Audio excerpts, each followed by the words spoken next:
अंजलि और राजीव दोनों अपनी स्पेशल मोमेंट कर रहे थे तो कियान बिना कुछ ध्यान दिए बिना परमिशन के रूम के अंदर घुस गया। जब कियान देखा कि रूम के अंदर उसके भाई भाभी क्या कर रहे थे तो अपने आंखों में हाथ रख पलट के चिल्लाने लगा जैसे कोई बच्चा बहुत भयानक चीज देख लिया है। जब राजीव अपनी भाई को इस तरह से रूम आके स्पेशल मोमेंट को खराब करते देखता है तो उसे गुस्सा आता है। देखता है अंजलि खुद को ठीक कर लिया, फिर अपने भाई को देखा जो अभी तक पीछे घूमे खड़ा है तो राजीव चिढ़ते हुए बोला, क्या चाहिए तुम्हें? तो कियान पीछे घूमते हुए बोला, भाई आप दिन दहाड़े क्या कर रहे थे? उसकी बात सुन अंजलि के लाल हो गए और राजीव कियान को आंखें छोटी कर घूरता है तो कियान हड़बड़ा गया, फिर दांत ग्रिन दिखाते हुए, भाई वो क्या है ना आप इतना कहा था। राजीव बोला, तुम्हारे यहाँ आने की कारण क्या है? उसकी बात सुन कियान रोनी सी सूरत बना के राजीव को सब कुछ बता दिया और एक बात कियान बहुत बड़ा चरा बोला जैसे सभी दोष राहुल की है। ये सुन अंजलि फिक्र करते हुए कियान के पास जाके उसे सोफे पे बैठा के पूछने लगी कि ही उसे बहुत जोर से लगा तो नहीं। तो कियान बोला, भाभी आप टेंशन मत लो, मैं ठीक हूँ। अंजलि को थोड़ा राहुल के ऊपर गुस्सा आने लगी। उसे जब याद आई राहुल उसके साथ क्या किया और अब कियान को ऊपर हाथ उठाया, वो मन ही मन राहुल को गाली दिए जा रही थी। कियान मन मुस्कुराते हुए सोच रहा था, अब देख राहुल के बच्चे तेरा क्या होता है। और राजीव सोच रहा था, जरूर उसके पागोल भाई कुछ किया, वरना राहुल इतना गुस्सा नहीं करता। तभी कियान को देख बोला, औक मैं उससे बात करूंगी। ये सुन कियान खुशी से उछलने लगा जैसे एक कोटी की लटरी लग गई। ये देख राजीव ना गबारी से सर हिला दिया। इधर चाचा जी और चाची जी के रूम। चाचा जी टेंशन में इधर उधर घूम रहे थे। चाची जी उनको शांत से बैठने को बोल रही थी, लेकिन कैलाश जी कुछ ना कुछ बड़बड़ कर रहा था। तभी देव रूम में आते हुए बोला, डैड क्या हुआ, आप इतना टेंशन में है क्यों? चंचल जी, चाची जी, अपने बेटे को राहत की सांस लेते हुए, देव देख तेरी पापा जब से डैड दादाजी के रूम से आए हैं तब से ऐसे चक्कर कट रहा है। तभी देव अपने डैड के कंधे पे हाथ रखते डैड डैड पुकारता है तो कैलाश जी के ध्यान टूटता है। फिर देव बोला, डैड क्या हुआ बोलिए ना। तो कैलाश जी जल्दी रूम के डोर को बंद करके सोफे पे बैठते हुई बोली, मुझे लगता राजीव के ट्विंस ब्रदर जिंदा है।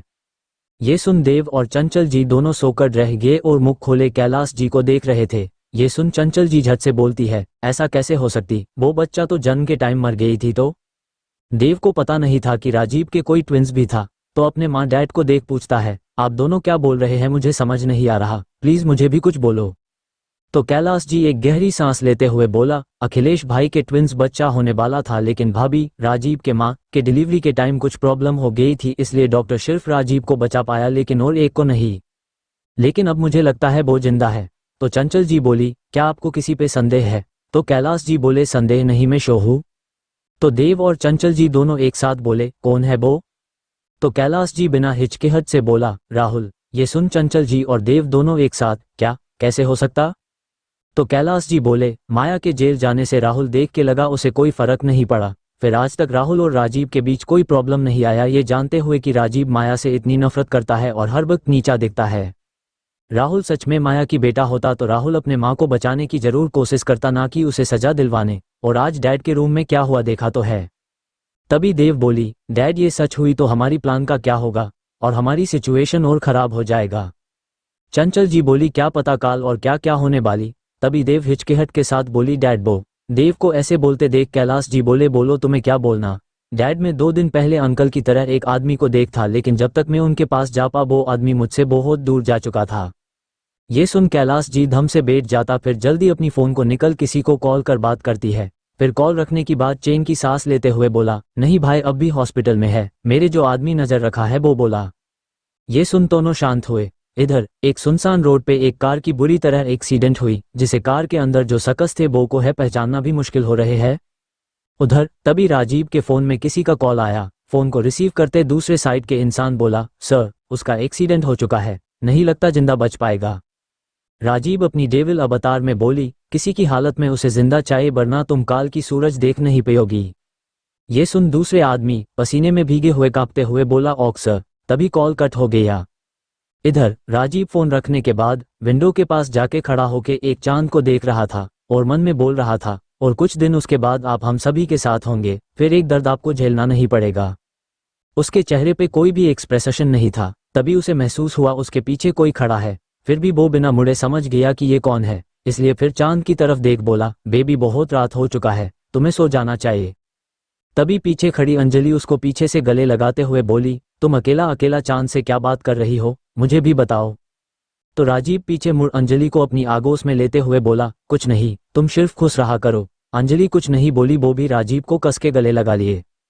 राजीव बोला, चलो सो जाते हैं, काल बहुत कुछ होने वाला। फिर दोनों बेड पे चले गए और एक दूसरे से हक कर सो गए। दुनिया से बेखबर काल उन दोनों की लाइफ भी बदलने वाली, सो शायद किसी ने सोचा। अगले सुबह राठौर कंपनी के सामने एक कादर लोगों के भर लगे हुए थे, जैसे बहुत बड़ा कुछ होने वाला, शायद सच भी थे। राठौर फैमिली के सभी मेंबर बॉडीगार्ड के मदद से कॉन्फ्रेंस रूम में आ चुके थे। माया जी को और अंकिता को पुलिस अपने साथ में ले आया है। कॉन्फ्रेंस रूम में सभी बड़े बड़े लोग और मीडिया और बहुत पुलिस ऑफिसर प्रेजेंट थे, और 2 इंसान भी अपनी फेस कवर कर कॉन्फ्रेंस रूम में आए थे। तभी एक लड़का स्टेज में आके अपने हाथ माइक्रोफोन लेके अनाउंस करता है, प्लस लेडीज एंड जेंटलमैन, आप सभी जानते हैं आज इतना बड़ा प्रेस कॉन्फ्रेंस क्यों रखा गया है। आप सबको लगता है राठौर फैमिली में एक बहुत इंपॉर्टेंट पर्सन मिसेस राठौर बहुत बड़ा बेईमानी काम में उनके हाथ है और इन गलत काम आज तक बाहर नहीं आ पाया, सिर्फ और सिर्फ राठौर फैमिली के रुतबा और पावर की वजह से। हम सब ये बात बोली भांति जानते हैं राजीव राठौर का खौफ कितना है दिल्ली में, लेकिन आज तक उनका नाम कोई गलत कामों में नहीं आया, लेकिन उनके खुद के माँ इतनी बड़ी गलत काम करते हैं। ये बात सच या झूठ और मिसेस माया राठौर के कितने हाथ है गलत कामों में, ये सच जानने के लिए ये कॉन्फ्रेंस रखा हुआ है। फिर वो लड़का बोला, और इतना बड़ा इल्जाम राठौर फैमिली में होने के वजह से राठौर फैमिली बर्बाद हो सकते हैं, और इसके शुरुआत हो चुके हैं क्योंकि आज सुबह राठौर एम्पायर कुछ बहुत बड़ा डील हाथ चला गए और कुछ शेयर होल्डर्स भी बहुत नाराज है। सभी मीडिया स्टेज के पास अच्छे से खड़ा हो गए, इसलिए क्योंकि अभी जो कुछ होगा अच्छे से कैमरा में रिकॉर्ड कर सके, और ये सब लाइव टेलीकास्ट होने वाले थे।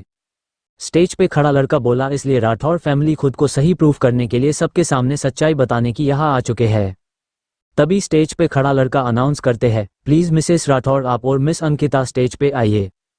फिर माया जी स्टेज पे आया और अंकिता भी।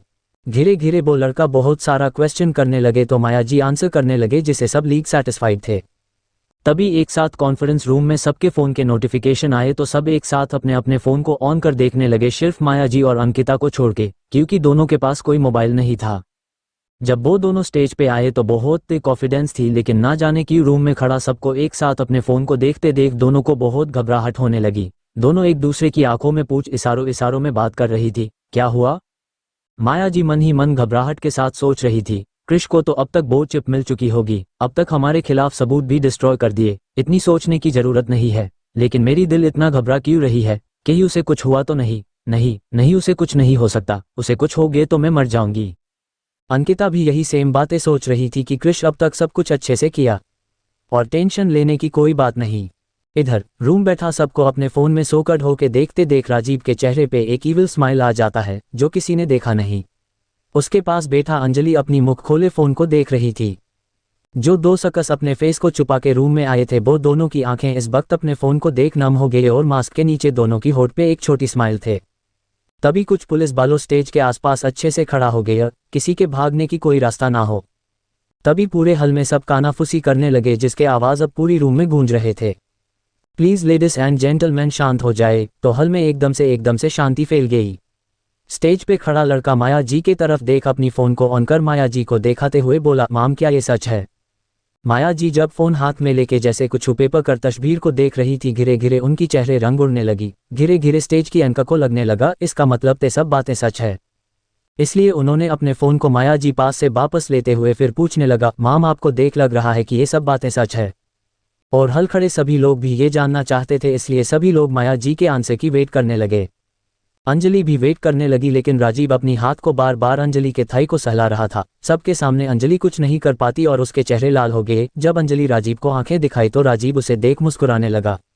ये देख अंजलि झल्ला गई, फिर स्टेज की तरफ ध्यान दिया जहां लेकिन माया जी भूत बानी खड़ी हुई थी, जैसे उसे बहुत बड़ा सदमा लगी हो। और अंकिता भी उनके पास खड़ी हो फोन में क्या है सब कुछ देख लिए। ये देख अंकिता की भी आंखें बाहर आने की हो गई। सबके फोन में जो नोटिफिकेशन उसमें माया की और राठौर परिवार की रिश्ते की सच था, कैसे माया जी राठौर फैमिली में शामिल हुई। ये कहानी चैप्टर 14 में है। ये प्रूफ थे कि माया जी के साथ अखिलेश जी राजीव के पापा की कोई शादी नहीं हुई थी। जब अखिलेश जी कंपनी में काम करता था तब माया जी उनके असिस्टेंट थी। लेकिन एक दिन एक पार्टी में माया जी अखिलेश जी को ड्रिंक में कुछ मिला के बेहोश कर अपने साथ अखिलेश जी के कुछ निजी तस्वीर लेती है, जो किसी को पता नहीं था।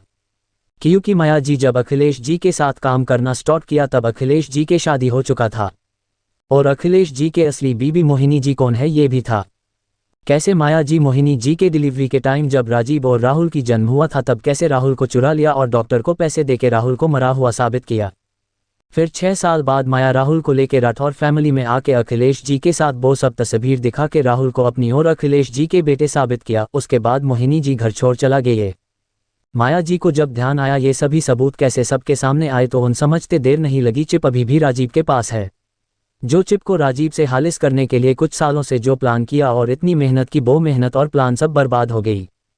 चिप में सिर्फ माया जी सच नहीं बल्कि उनकी सभी सारे इलीगल काम और मिस्टर तेजस जी के फैमिली कैसे शामिल हुआ क्रिश को है कि राठौर फैमिली है सभी गलत काम के खिलाफ सबूत थे जिससे अंडरवर्ल्ड के गलत काम करने वालों की एक बड़े हिस्सा बर्बाद हो सकती है। तभी माया जोर से राजीव कहते हुए पुकारते थे राजीव के पास आने लगी जैसे राजीव को अभी वो मार देगा। ये देख के अंजलि डर गई और राजीव अच्छे से पकड़ रखा जैसे एक माँ अपनी बच्चों को पकड़ रखती है। ये देख राजीव जे होठों पे एक मुस्कान आ गया, उसे ये देख बहुत अच्छा लगा। फिर राजीव अंजलि के कान में बोला चिंता मत करो मुझे कुछ नहीं होगा। ये बोल राजीव अंजलि ले कान के पास छोटा सा किस कर दिया, फिर एक बाइट। फिर अपनी हाथ से अंजलि के कमर को सहला रहा था। उसके एक्सप्रेशन नॉर्मल था, कैसे कुछ हुआ नहीं। और अंजलि डर और शर्म से लाल हो गई और राजीव को रोका नहीं। ये अंजलि सोकड़ हो गया क्योंकि इतनी क्रिटिकल सिचुएशन में टेंशन में राजीव अंजलि को तंग करने से बाज नहीं आई। ये सब हरकत सिर्फ राजीव कर सकता, इससे कोई शक नहीं। ये हरकत और एक भी देख लिया, ये है मनीषा जो राठौर फैमिली के आया था और सिर्फ राजीव पे ध्यान था। राजीव की हरकत देख उसे राजीव पे बहुत गुस्सा आया और अपनी नाखूनों को हाथ में चुभने लगी। जब माया जी राजीव के पास आ रही थी तभी उन्हें पुलिस ने पकड़ लिए। फिर भी माया जी जोर जोर से गुस्से चिल्लाते हुए कहा रही थी राजीव मेरा बेटा कहाँ, बोलो मेरे बेटे को कुछ भी हुआ तो मैं तेरे फैमिली को बर्बाद कर दूंगी। माया किसी पागल की तरह लग रही थी जिसे सबने एलिगेंट रूप में देखा इतनी दिन, आज उसकी असलियत देख सोकड़ था। फिर माया जी बोली तू मेरे बेटे को मुझसे दूर किया ना तो तू भी एक दिन अपनी बच्चों। इतना कहता कि दो मर्दाना आवाज सुनाई की शटाप। एक आवाज दादाजी और एक भीड़ से आया था। सब ने जब दो आवाज सुने तो सब चुप हो गए क्योंकि दोनों आवाज बहुत ही कठोर थे। तभी भीड़ में से मास्क पहने एक आदमी सामने आने लगे। ये वही आदमी जो चेहरे छुपा के आया था। तभी सब देख मास्क पहने आदमी को जल्दी कुछ बॉडीगार्ड कवर कर लिया उनके प्रोटेक्ट के लिए। फिर वो आदमी माया जी के तरफ देख बोला अपनी जुबान संभल के बात करना। पहले माया जी ये आवाज को क्लियर नहीं सुन पाई, गुर जब ये आवाज क्लियर सुनी तो उनकी रोम रोम कांप गई। दादाजी और चाचा जी भी ये आवाज सुन सोकड़ हो गया। तभी एक पुलिस ऑफिसर मास्क पहने आदमी के पास आके पूछता है आप कौन है, आप यहाँ क्या कर रही। तभी वो आदमी कुछ बोलने जा रहा था कि फिर पुलिस वालों ने बोला पहले आप अपना चेहरे से मास्क हटाए। इधर माया जी के हाल और ही खराब होते जा रही थी, ये सोच सोच के कि जो इतने दिनों से छुपाने की कोशिश कर रही थी वो सबके सामने आएगी। माया जी खुद में बड़बड़ाने लगी नहीं नहीं तुम नहीं हो सकते, तुम तो हॉस्पिटल में थे। इधर दादाजी को जब समझ आया ये आदमी कौन है तो वो आगे बढ़ते हुए उस आदमी को गले लगा लिए और बोला मुझे भरोसा था तुम अयोग्य हो। ये देख चाचा जी के हाथ के मुट्ठी बन गया और चाची जी चुपचाप खड़ी थी। सिर्फ राजीव कर चेहरे पे एक छोटी मुस्कान थी और बाकी सब कंफ्यूजन में अभी ये सब देख रहे थे। और कियान को जब से पता चला राहुल उसके भाई है तो वो राहुल से एकदम चिपक के बैठा है जैसे एक सांप पैर में चिपक रहता है। जब वो आदमी अपने चेहरे से मास्क हटाया तो एक सीनियर पुलिस सोकड़ होक बोला मिस्टर अखिलेश राठौर। फिर सब सोके थे। तभी राजीव अपने असिस्टेंट आलोक को कुछ इशारा करता है तो आलोक हाथ में माइक्रोफोन लेके अनाउंस किया हेलो लेडीज एंड जेंटलमैन, मैं सभी बातें क्लियर कर देता हूं। पहले तो माया जी के राठौर फैमिली से कोई रिश्ता नहीं है। वो अपनी झूठी कहानी बताकर राठौर फैमिली के साथ इतने दिनों से अपने मतलब के लिए थे लेकिन वो सक्सेसफुल नहीं हुआ। दूसरी, आप सबको उनके गलत कामों के बारे में पता चल गई जिससे राठौर फैमिली के कोई भी मेंबर इन गलत कामों में शामिल नहीं है, खुद माया जी के। और माया जी के खिलाफ और भी जो सबूत है वो हम पुलिस को दे चुके हैं। लास्ट, बिजनेस में जिस 2 कंपनी ले लिए अब तक जो भी लॉस हुई है उन कंपनी के साथ राठौर कंपनी फ्यूचर में काम नहीं करेगा और आई थिंक अब कोई गलत इल्जाम के वजह से कंपनी पे गलत असर ना हो, ये सबके लिए बेटर है। आलोक के लास्ट के बाद सबको धमकी से ज्यादा कुछ नहीं लगा। फिर आलोक बोला आज यहीं पे कॉन्फ्रेंस खत्म करते हैं, आई थिंक आज सब कुछ क्लियर हो चुके हैं। थैंक यू, आप सब अब आ सकते हैं। आज बड़ी मीडिया कंपनी के लोग को अंदर आने दिया गया थे। वो लोग सब कुछ अच्छे से लाइव टेलीकास्ट कर रहे थे लेकिन जब सुना कि सब कुछ खत्म हो गए तो वो लोग राठौर फैमिली के पास इंटरव्यू के लिए जाने लगे तो बॉडीगार्ड ने वहीं पे सबको रोक दिया क्योंकि कोई भी इंटरव्यू देने की स्थिति में नहीं थे। सब में मन में उथल पुथल चलते, सिर्फ राजीव और उसके दोस्त नॉर्मल थे। आज राहुल के दिल में हजारों तितलियां उड़ रहे थे, उसके दिल में आज एक अजीब सी खुशी थी लेकिन एक सील के कोने में दुख भी था। जैसे भी होना, राहुल पहली बार माया जी को ही माँ कहा था। कहीं ना कहीं उसके दिल में माया जी के लिए सॉफ्ट को न था। और सबसे बड़ी बात, आज तक माया राहुल के साथ ना कोई गलत बिहेवियर ना ही कोई गलत किया, पर ज्यादा प्यार भी नहीं किया। हल में से बहुत लोग अब तक जा चुके थे। पुलिस जब माया जी को लेके जा रहे थे तभी वो पीछे मुड़ राहुल को देख अपने पास आने को इशारा किया, तो राहुल आगे जाने लगा तो कियान उसको ना जाने देने के लिए कस के पकड़ लिया, लेकिन राहुल उसको खुद से दूर कर माया जी के पास गया। तो वो राहुल को गले लगा ली और बोली, अच्छा रहना, मेरी दूसरा बेटा कृष का ख्याल रखना। बोल माया जी पुलिस के साथ चला गई और राहुल के आंख से एक बूंद आंसू बह निकला।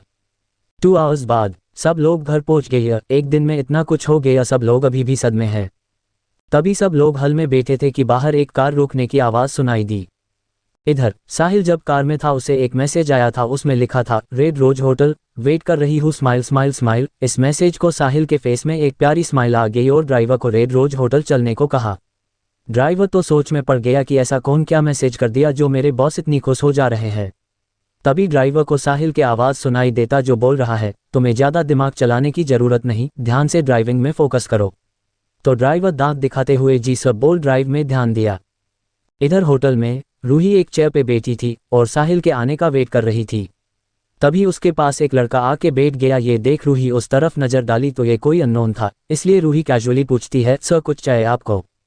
वो लड़का बोला, हाँ मुझे तुम चाहिए, तुम मुझे बहुत पसंद हो। रूही अंदर गुस्से को कंट्रोल बकर नॉर्मली बोली, नहीं सर मेरी ऑलरेडी बॉयफ्रेंड है। तो लड़का बोला, कोई बात नहीं, तुम मुझे एक दिन दो, फिर तुम्हें जितना पैसा चाहे उन्नति दूंगी। बोल गंदे तरीके से मुस्कुराने लगा। तभी रूही कुछ बोलने जा रही थी, उसे उसके नाम से कोई पुकारा, रूही। रूही मुड़ के देखा तो ये साहिल था जो उसे पुकारते हुए उसकी तरफ आ रही थी। ये देख झट से रूही चेयर से उठ साहिल के पास चला गया। साहिल को उस लड़के बारे में सब कुछ बोल दिया। तो साहिल गुस्से से उस लड़के के पास जाके लड़के को एक मुक्का जड़ दिया। उस लड़के की एज ज़्यादा तो नहीं लेकिन कॉलेज स्टूडेंट लग रहा था। वो लड़का तो एकदम डर गया, फिर बोला, सॉरी सर। वो लड़का कुछ दूरी पर एक ग्रुप के तरफ इशारा कर बोला, हम सब ट्रुथ और डरे खेल रहे थे, इसलिए सॉरी सर।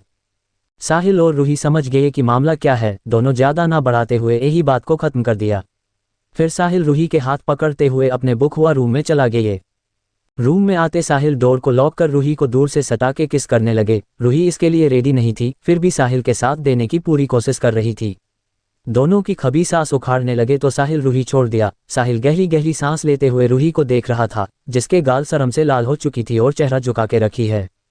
साहिल रूही के हाथ पकड़ सोफे पे जाके बैठ गए। तभी साहिल बोला, क्यों बुलाया? तो रूही मुंह बनाते हुए बोली, क्यों नहीं बुला सकती?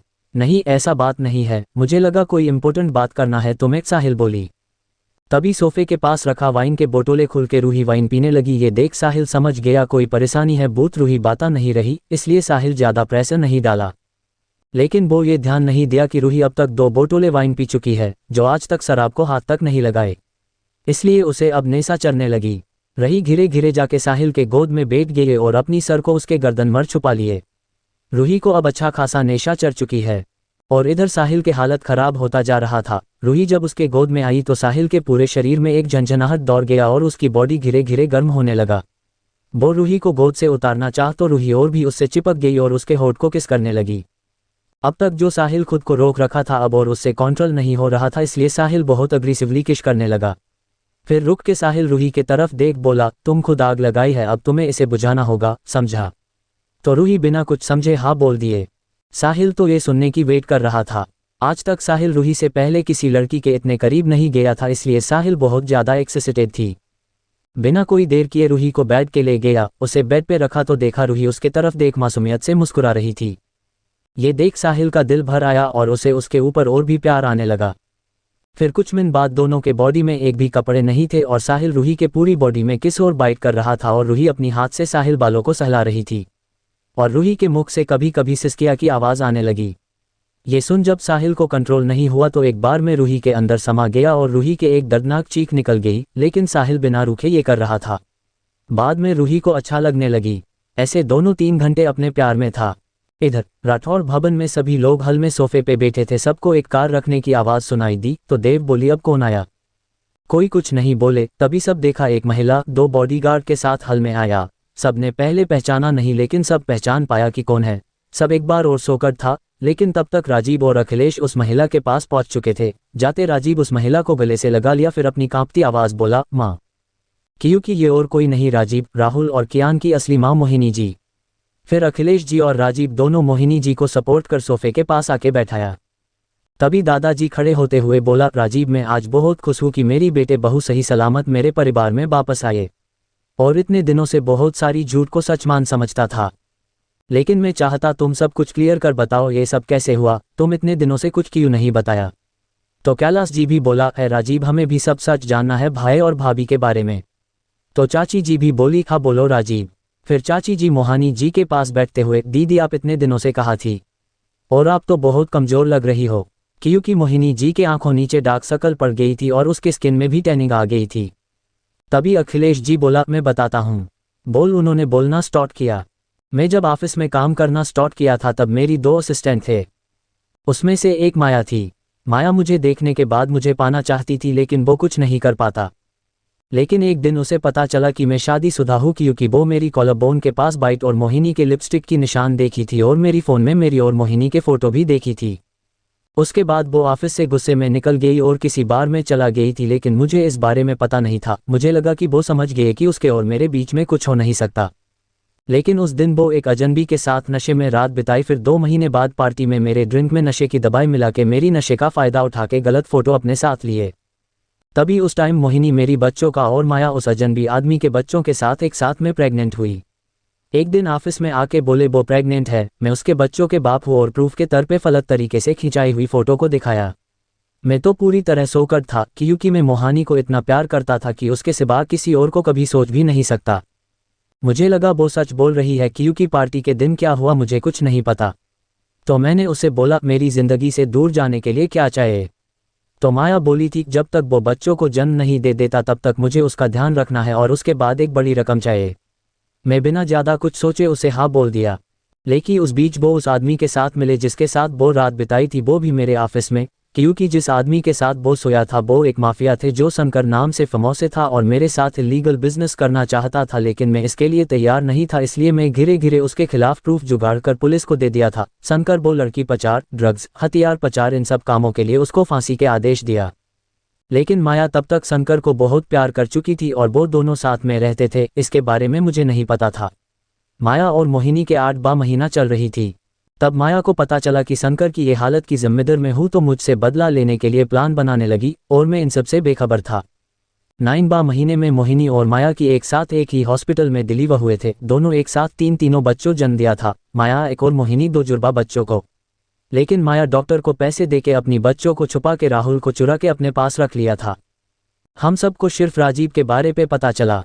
उसके बाद से माया मेरी कांटेक्ट में नहीं थी और मेरी फैमिली को बर्बाद करने के लिए वो भी अंडरवर्ल्ड की दुनिया में शंकर के जगह को लिए। फिर 6 साल बाद वापस आई थी और आते मुझे बर्बाद कर दिया। लेकिन वो राठ और फैमिली के सभी प्रॉपर्टी को लेना चाहती थी। लेकिन डैड अविनाश जी, आप ऐसे प्रॉपर्टी पेपर बनवाया कि माया आज तक कुछ हासिल नहीं कर पाया। उद्धरण चिन्ह उद्धरण चिन्ह उद्धरण चिन्ह। तभी राजीव बोला, दादाजी जब माँ और डैड के साथ वो हादसा हुआ उसके कुछ साल बाद आप मुझे और कियान को अब्रॉड भेज दिया। लेकिन जब मैं लंदन में तब से मेरी माँ के बारे इन्वेस्टिगेशन करना स्टार्ट किया, क्योंकि मेरी एक दोस्त अंडरवर्ल्ड के दुनिया में था। इसलिए घिरे घिरे माया जी, माँ, डैड, राहुल सब के बारे में पता चला। मुझे माया जी के खिलाफ सब सबूत मिल गया था, इसलिए उन्होंने अंकिता के साथ मिलकर सभी सबूत मिटाने चाहा, लेकिन कुछ नहीं कर पाया। इससे ज़्यादा किसी को और कुछ जानने की ज़रूरत नहीं है। मुझे लगता है सबको रेस्ट की ज़रूरत है। तभी कियान आगे आते हुए अपनी माँ डैड को हक कर लिया। राहुल भी पीछे से आके हक कर लिए। चारों की आंखें नम थे। तभी अखिलेश जी राजीव को अपने पास आने की इशारा किया तो राजीव भी उन चारों को हक कर लिया। 5 जन एक हैप्पी फैमिली लग रहे थे। ना चाहते हुए भी सबके चेहरे पे एक मुस्कान आ गई।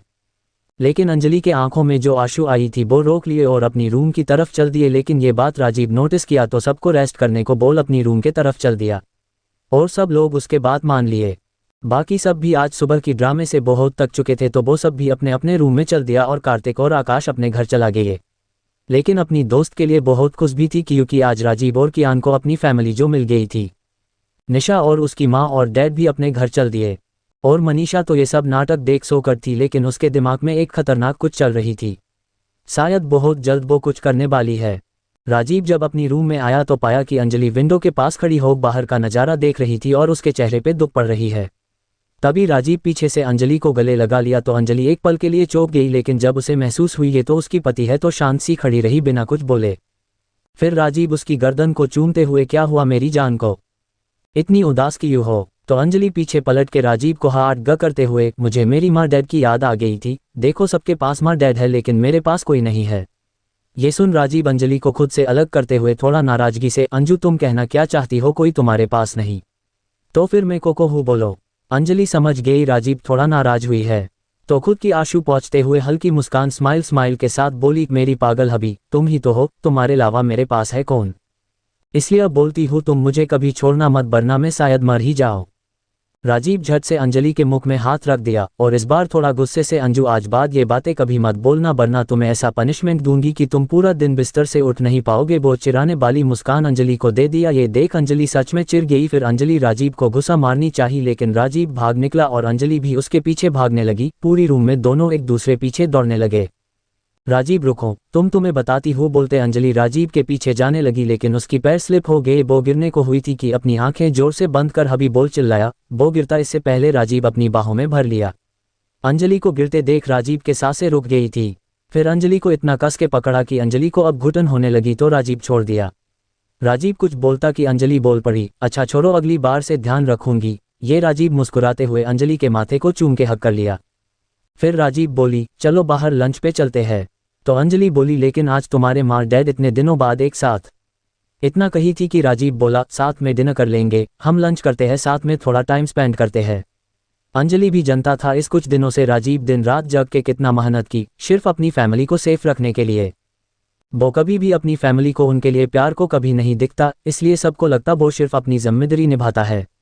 एक्चुअल में राजीव को अपनी फीलिंग एक्सपोज करना नहीं आता जैसे सभी करते। बचपन से उसे प्यार मिलता तो शायद ऐसा ना होता।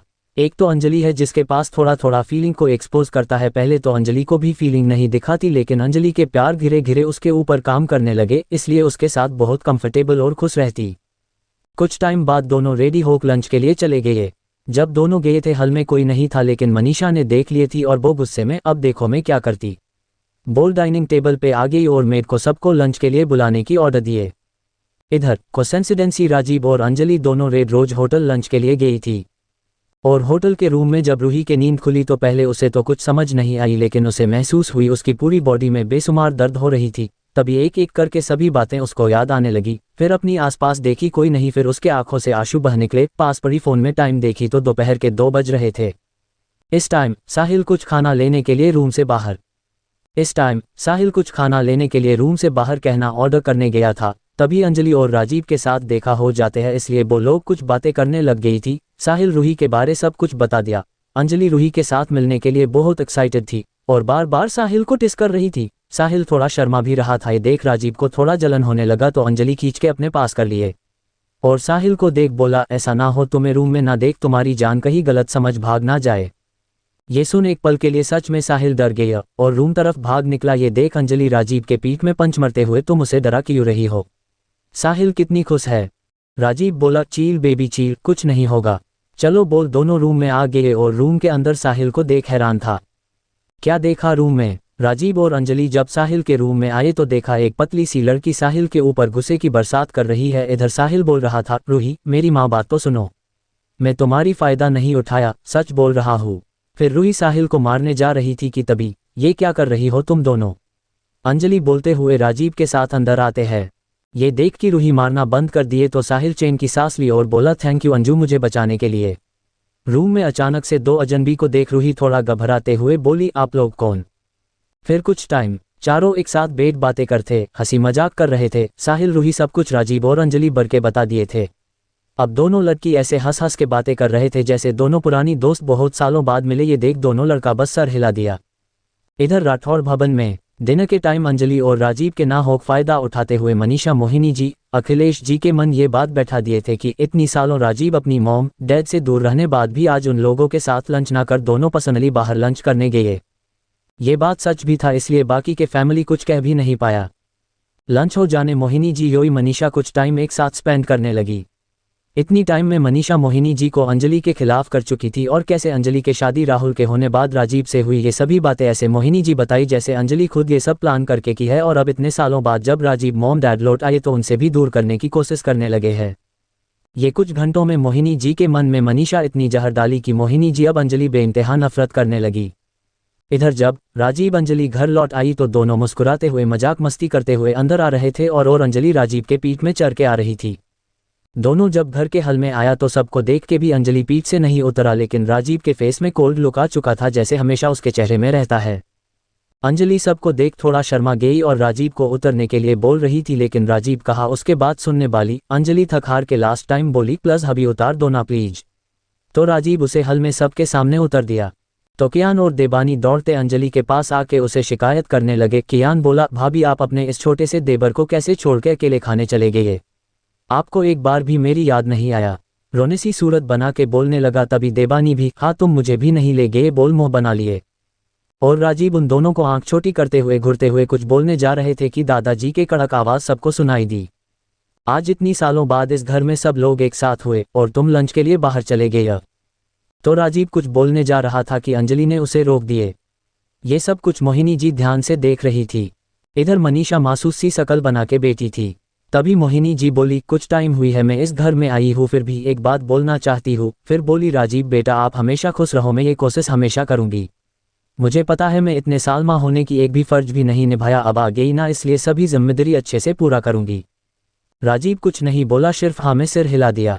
फिर अंजलि सबको देख सॉरी बोलती है तो राजीव बोलता है एक बात मैं अंजलि को लंच के लिए ले गया था, इसने उसकी कोई गलती नहीं बोल अंजलि के हाथ पकड़ रूम में चले गए। ये देख मोहिनी जी गुस्से में अपनी मुट्ठी भिज लिए। ऐसे 2 वीक बीत गई, बहुत कुछ बदल भी गया।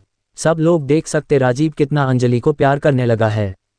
राजीव और अंजलि दोनों अपने विला में वापस आ चुके थे।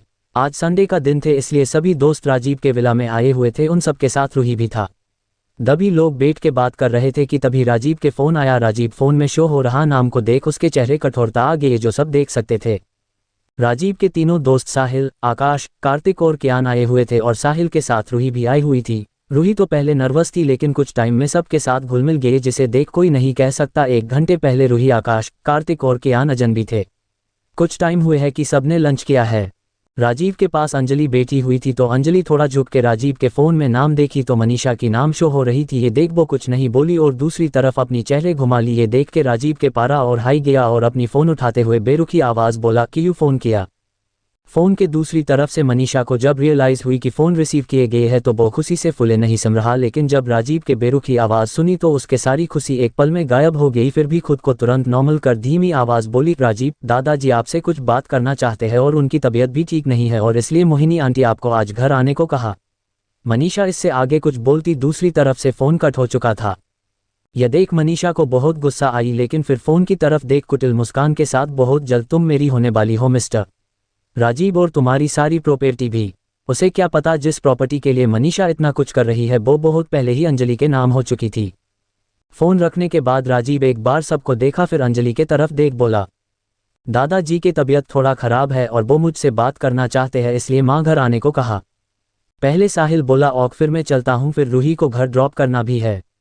फिर राजीव बोला ओक, फिर आकाश की तरफ देख बोला तू कार्तिक और कियान को लेके जा और दादाजी को एक बार चेक कर लेना और कुछ जरूरत हो तो आलोक को बोल देना, मैं और अंजू आते हैं। तो अंजलि तपाक से बोल उठी मेरी जाने की कोई जरूरत नहीं, मैं नहीं जा रही।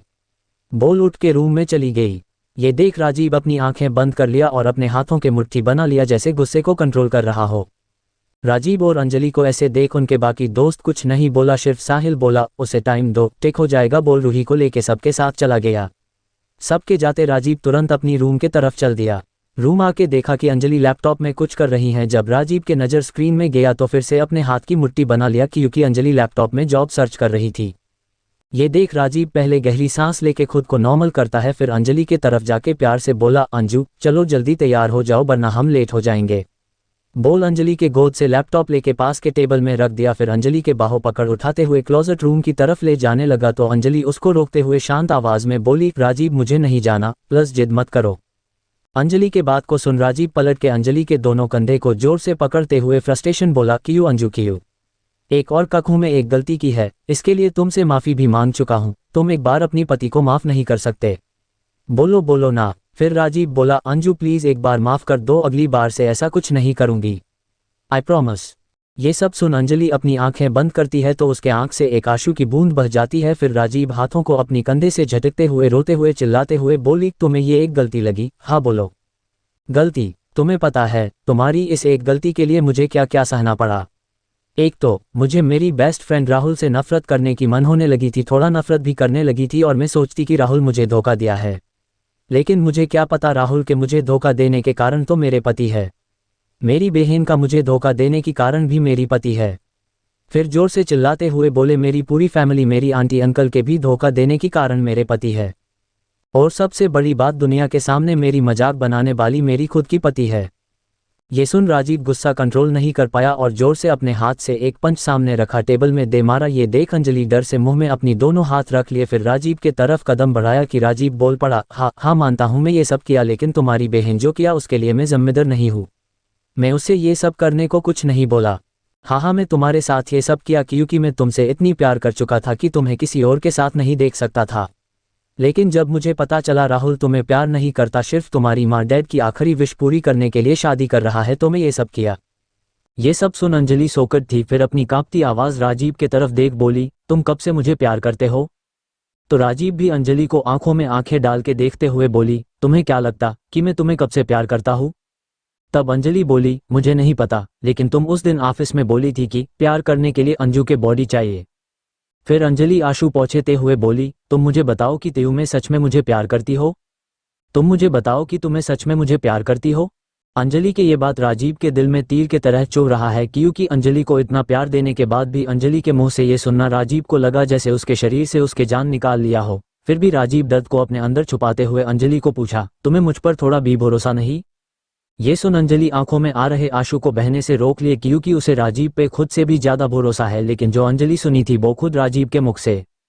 अंजलि के लिए और शांत रहना मुश्किल हो रही थी, तो गुस्से बोली, मुझे लगती है कुछ दिन हम दोनों को अलग रहने की जरूरत है, क्योंकि इससे आगे अंजलि कुछ बोल पाती। राजीव अपने होठों से अंजलि के होठों को ब्लॉक कर दिया, जैसे उसे अंजलि के मुंह से और कुछ नहीं सुनना। फिर राजीव पागलों की तरह अंजलि के होठों को चूमने लगा और अंजलि इतना कस के पकड़ के अपने बॉडी से चिपका के रखा, दोनों के बीच से हाविया निकलना मुश्किल है। जब अंजलि के मुंह अलग रहना सुना तो राजीव पूरी तरह ब्लैंक हो चुका था। अंजलि राजीव के अब सब कुछ था, उससे अलग रहना राजीव के लिए कोई बुरे सपनों से कम नहीं। कुछ टाइम बाद सांस लेने के लिए राजीव किस करना बंद कर दिया, दोनों गहरी गहरी सांस ले रहे थे। अंजलि एकटक बिना कुछ बोले राजीव को देख रही थी। ये देख राजीव सोचा, इससे पहले अंजू और कुछ बोले उस दिन क्या हुआ अच्छे से समझा देता हूँ। फिर खुद पे गुस्सा होके सोचा, सभी गलती मेरी। अंजू मुझसे कितना छोटी है, उसका गुस्सा करना लाजमी है और मुझे उसे समझना और मानना चाहिए, ना कि उसके बातों में नाराज। फिर राजीव अपने होश में आते हुए अंजलि को हाथ को पकड़ सामने की सोफे में बैठा दिया, फिर वो भी उसके सामने घुटने के बल बैठ के बोला, मेरी बात ध्यान से सुनो। अंजलि बिना कुछ बोले राजीव को देख रही थी। राजीव बोलना स्टार्ट किया, कुछ दिन पहले तुम जब मेरी ऑफिस में आई थी उस दिन। फ्लैशबैक, राजीव के केबिन में साहिल, कार्तिक, आकाश, कियान और राहुल भी था। ये 6 लोग बैठ के बातें कर रहे थे। तभी साहिल बोला, राहुल तू अंजलि को धोखा क्यों दिया? ये सुन जहां राहुल एकदम चुप हो गया और राजीव के एक्सप्रेशन कुछ खराब हो गया और बाकी 4 लोग राहुल के तरफ जवाब पाने के लिए एकटक देख रहा था। फिर कुछ टाइम चुप्पी के बाद राहुल बोला, निशा मुझे प्यार करती है, मुझे पता नहीं था। जब मेरी और अंजलि की शादी पूरी तरह फिक्स्ड हो गई तो तब से निशा के बिहेवियर में मुझे चेंज महसूस हुआ। वो मुझसे चिपकने की ज्यादा कोशिश करती। निशा एक फेमस मॉडल होने के लिए एंटरटेनमेंट इंडस्ट्री में किसी भी पार्टी में हम दोनों मुलाकात होते रहते। अंजलि ज्यादा पार्टी अटेंड नहीं करता, इसी का फायदा उठा के एक पार्टी में मेरी ड्रिंक में नशे की दवाई मिला के मेरे साथ रात बिताई और हम दोनों की वीडियो भी बनाई। उस दिन से मुझे ब्लैकमेल कर मेरी क्लोज आती, लेकिन जब मैं उसकी क्लोज आने से मना किया तो वो मुझे बोली, अंजलि के कुछ पर्सनल पिक है जो इंटरनेट में अपलोड कर देगी। मैं निशा की बात मानने से इनकार कर देता हूँ, तो मैं अंजलि के पिक नहीं देखा क्योंकि मुझे निशा के बात में भरोसा था। वो ऐसा कर सकती है जो खुद की वीडियो बना सकती है, दूसरे का बनाना क्या बड़ी बात। इसलिए मैं इतना डर गई अंजलि के साथ कुछ बुरा ना हो जाए। मैं निशा की सभी बातें मानने लगा। फिर अंजलि के साथ शादी हो जाने के बाद मेरे फ़ोन में और एक मैसेज आई। ये बोलते हुए राहुल राजीव के तरफ देख रहा था। ये बात सभी ने नोटिस किया। ये सुन कियान बोला, क्या राजीव भाई तुमको मैसेज किया था? ये बोल अपनी चमकती आंखों से राजीव को देखने लगा। ये सुन राजीव सबको घूर रहा था। राहुल हड़बड़ाते हुए, मेरी बात सुनो, पहले मैसेज में लिखा था, अपनी असली माँ को जिंदा देखना चाहता है तो आज रात कोई शादी तोड़ देना, वरना। ये देख तो मेरा सर फटने को हुआ। वैसे भी मुझे शादी तोड़ना तो था। मैं अंजलि को हमेशा अपनी फ्रेंड मानती थी, इसलिए शादी तोड़ने में दर्द नहीं हुआ, लेकिन उसको धोखा देना मेरे लिए इतना आसान नहीं था, क्योंकि अंजलि मेरी बेस्ट फ्रेंड थी। उसके पास से धोखे से प्रॉपर्टी लेना और डिवोर्स लेना सब कुछ निशा की प्लान था। मैं सिर्फ अंजलि को सेफ रखना चाहता था। फिर मुझे पता चला निशा की फैमिली अंजलि को मारने की प्लान बना रही है, तो मुझे कुछ समझ नहीं आया क्या करूं। तब राजीव भाई को सब कुछ बताया तो उन्होंने बोला निशा जैसा चाहे उसे करने दे, क्योंकि राजीव भाई अंजलि को बचा लेंगे। शादी के रात और नेक्स्ट दिन अंजलि के खाई से गिरने की सभी बात राहुल ने बताई। खाई में गिरने से पहले मैं अंजलि के कान में बोला था तुम्हें कुछ नहीं होगा। मुझे पता था नीचे राजीव भाई के आदमी था। फिर कुछ दिन बीत जाने के बाद मुझे पता चला मेरी फ़ोन में जो मैसेज आया था वो भाई ने भेजा था, लेकिन मैं जब उनको पूछा उन्होंने ऐसा क्यों की तो राजीव भाई बोला मैं अंजलि को कुछ नहीं होने दूंगा। शादी के कुछ घंटे पहले कैसे निशा तुम्हें ब्लैकमेल कर रही थी कि अंजलि के पिक वायरल कर देगा। ये बात तुम्हारी शादी होने बाद मेरी खबरी से मिली। फिर मुझे लगा तू उसके नहीं माना तो इसलिए मैं भी शादी तोड़ने के लिए ब्लैकमेल किया। तभी साहिल, कार्तिक, कियान, आकाश जो अब तक मुख खोले हैरान होकर सुन रहा था एक साथ बोला इतना बड़ा ट्विस्ट। तभी राहुल राजीव को देख बोला अंजलि डिवोर्सी होने के बाद भी आप उसे शादी की, क्या आप उसे इतना प्यार करते हो?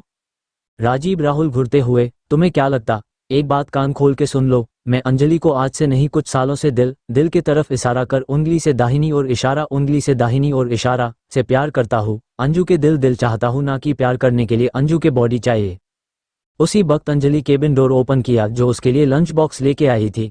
अंजलि सिर्फ इतना सुना प्यार करने के लिए अंजू के बॉडी चाहिए। ये सुनते अंजलि के हाथ से लंच बॉक्स गिर जाती है और गेट की तरफ अंजलि के रिएक्शन देख सब समझ चुका था कि आधा बात सुनी थी और अंजलि राजीव को गलत समझेगा, और हुआ भी ऐसा। ऑफिस में सब जब अंजलि को राजीव के केबिन में सोकर चेहरे के साथ खड़ी देखा था तभी सब समझ गए कि अब राजीव के बैंड बजने वाला। लेकिन इस मियाँ बीबी के मामले में उनके दोस्त कोई मदद नहीं कर सकता सिर्फ उसको तसल्ली देने के अलावा। उस दिन से राजीव अंजलि को समझने की बहुत कोशिश करता, लेकिन हर बार अंजलि उससे कोई ना कोई बहाना कर बात करने से इग्नोर कर देती। इसलिए आज संडे के दिन राजीव घर में अपने सभी दोस्तों को बुलाया था जिससे अंजलि को सब अच्छे से क्लियर और उसकी मूड ठीक कर सके, लेकिन राजीव को अकेले सब कुछ करना पड़ रहा है। Flashback and. राजीव अंजलि के हाथ को पकड़ ये सब बातें बोल दिया, लेकिन ये सब सुन अंजलि एकदम जम गई। उससे कुछ बोलते नहीं बन रहा और उसकी आंखों से आंसू के सैलाब बह जा रहे हैं। राजीव जब देखा अंजलि बिना कुछ बोले बस रो रही थी तो अंजलि के आंसू को पोंछते हुए अंजू में सच बोला, मैं तुमसे बहुत पहले से प्यार करता हूँ, प्लीज अब रोना बंद कर दो, देखो मैं तुम्हें रोते हुए नहीं देख सकता। राजीव बहुत नर्म आवाज में प्यार से अंजलि से बात कर रहा है। तभी अंजलि उठते हुए बोली मुझे वॉशरूम जाना है, बोल बिना राजीव को तरफ देख बाथरूम में घुस गई। बाथरूम के अंदर अंजलि सोफे के नीचे घुटने के बल बैठ के रोती और मन ही मन बोल खुद को दोष दे रही थी। इधर बाहर राजीव खुद को दोष दे रहा था कि इसके लिए अंजलि आज इतनी दुखी हुआ। सच कहा जाए तो इसमें दोनों की कोई गलती नहीं। अंजलि अभी बहुत छोटी है, इतना भी मैच्योर हुआ नहीं, फिर भी इस उम्र में उसकी एक लती फैमिली, उसकी बहन, अंकल, आंटी उसे प्यारे नहीं करते और धोखा भी दिया, और इधर उसकी बेस्ट फ्रेंड राहुल भी धोखा दिया। इसकी बजाय जो भी हो अंजलि को धोखा तो मिला। इसलिए जब अंजलि खुद अपने लिए वो बातें सुना तो उसे भरोसा कर लिए क्योंकि ये बात खुद राजीव के मुख से सुना। हाँ, लेकिन एक गलती अंजलि की है, उसको पूरी बात सुनना चाहिए था। इधर बाहर राजीव रूम में टहल रहे था और टाइम के साथ साथ उसकी टेंशन भी बढ़ रहा था क्योंकि बहुत टाइम हो गई अंजलि अभी तक वॉशरूम से बाहर नहीं आई और उसे एक दो बार आवाज भी दे चुका, लेकिन कोई फायदा नहीं हुआ। फिर जब राजीव को रहा नहीं गया तो वो वॉशरूम की हैंडल लॉक को खुल के अंदर आया तो अंजलि को देख भी जम गया और जल्दी रिएक्ट करते हुए अंजलि पास आके उसे गोद में उठा लिया जो अब तक पूरी तरह से भीग चुकी थी। राजीव के गोद में उठाने के कारण अंजलि के ध्यान टूटा तो तब तक राजीव उसे रूम ला के बेड पे बैठ दिया था और एक तक अपनी लाल आंखों से राजीव को देख रही थी जो जल्दी जल्दी क्लोजेट रूम से अंजलि के ड्रेस लेने को गया था। जब राजीव रूम वापस अंजलि के पास आया तो अंजलि एकदम राजीव को हक कर लिए। अब तक जो राजीव गुस्से से अंजलि से पेश आ रहा थोड़ा शांत हुआ क्योंकि अंजलि खुद के बॉडी के ध्यान दिए बिना पानी के नीचे बैठी थी जिससे उसको बुखार भी हो सकती। तभी राजीव भी अंजलि को हक कर लिया और अंजलि को बच्चों की तरह डॉटते हुए बोला, अंजू तुम इतनी खुद को लेके लापरवाही कैसे कर सकती हो, इतने टाइम पानी में रहने से तुम्हें कुछ हो जाती तो अंजलि फिर से सुबकते हुए बोली, तुम हो ना मेरी ख्याल रखने के लिए, बोल राजीव को मासूमियत से देख रही थी। राजीव अपनी बहुत छोटी सी बिल्ली को देखा और उसके सर में चपत लगाते हुए उसे हक कर लिया। तभी फिर उसे अंजलि की आवाज सुनाई दी जो बोल रही थी, सॉरी हबी, मुझसे गलती हो गई जो मैं तुम्हारे आधा बात सुन के तुमसे गुस्सा और नाराज हो गई थी। फिर मासूमियत से बोली, लेकिन इसमें तुम्हारी ज्यादा गलती है। ये सुन राजीव एक आंख उचकाते हुए अपनी बाहों में छोटी सी लड़की को घूर रहा था। ये अंजलि हड़बाते हुए, अरे सुनो, तुम्हें जब पहले से सब कुछ पता थी, असल में मुझे को धोखा दे रही है, तुमने बताया नहीं, तुम पहले बता देती हो ये सब कुछ होता नहीं। तो राजीव चिढ़ते हुए कहा, मैं नहीं चाहता तुम राहुल के पास जाओ।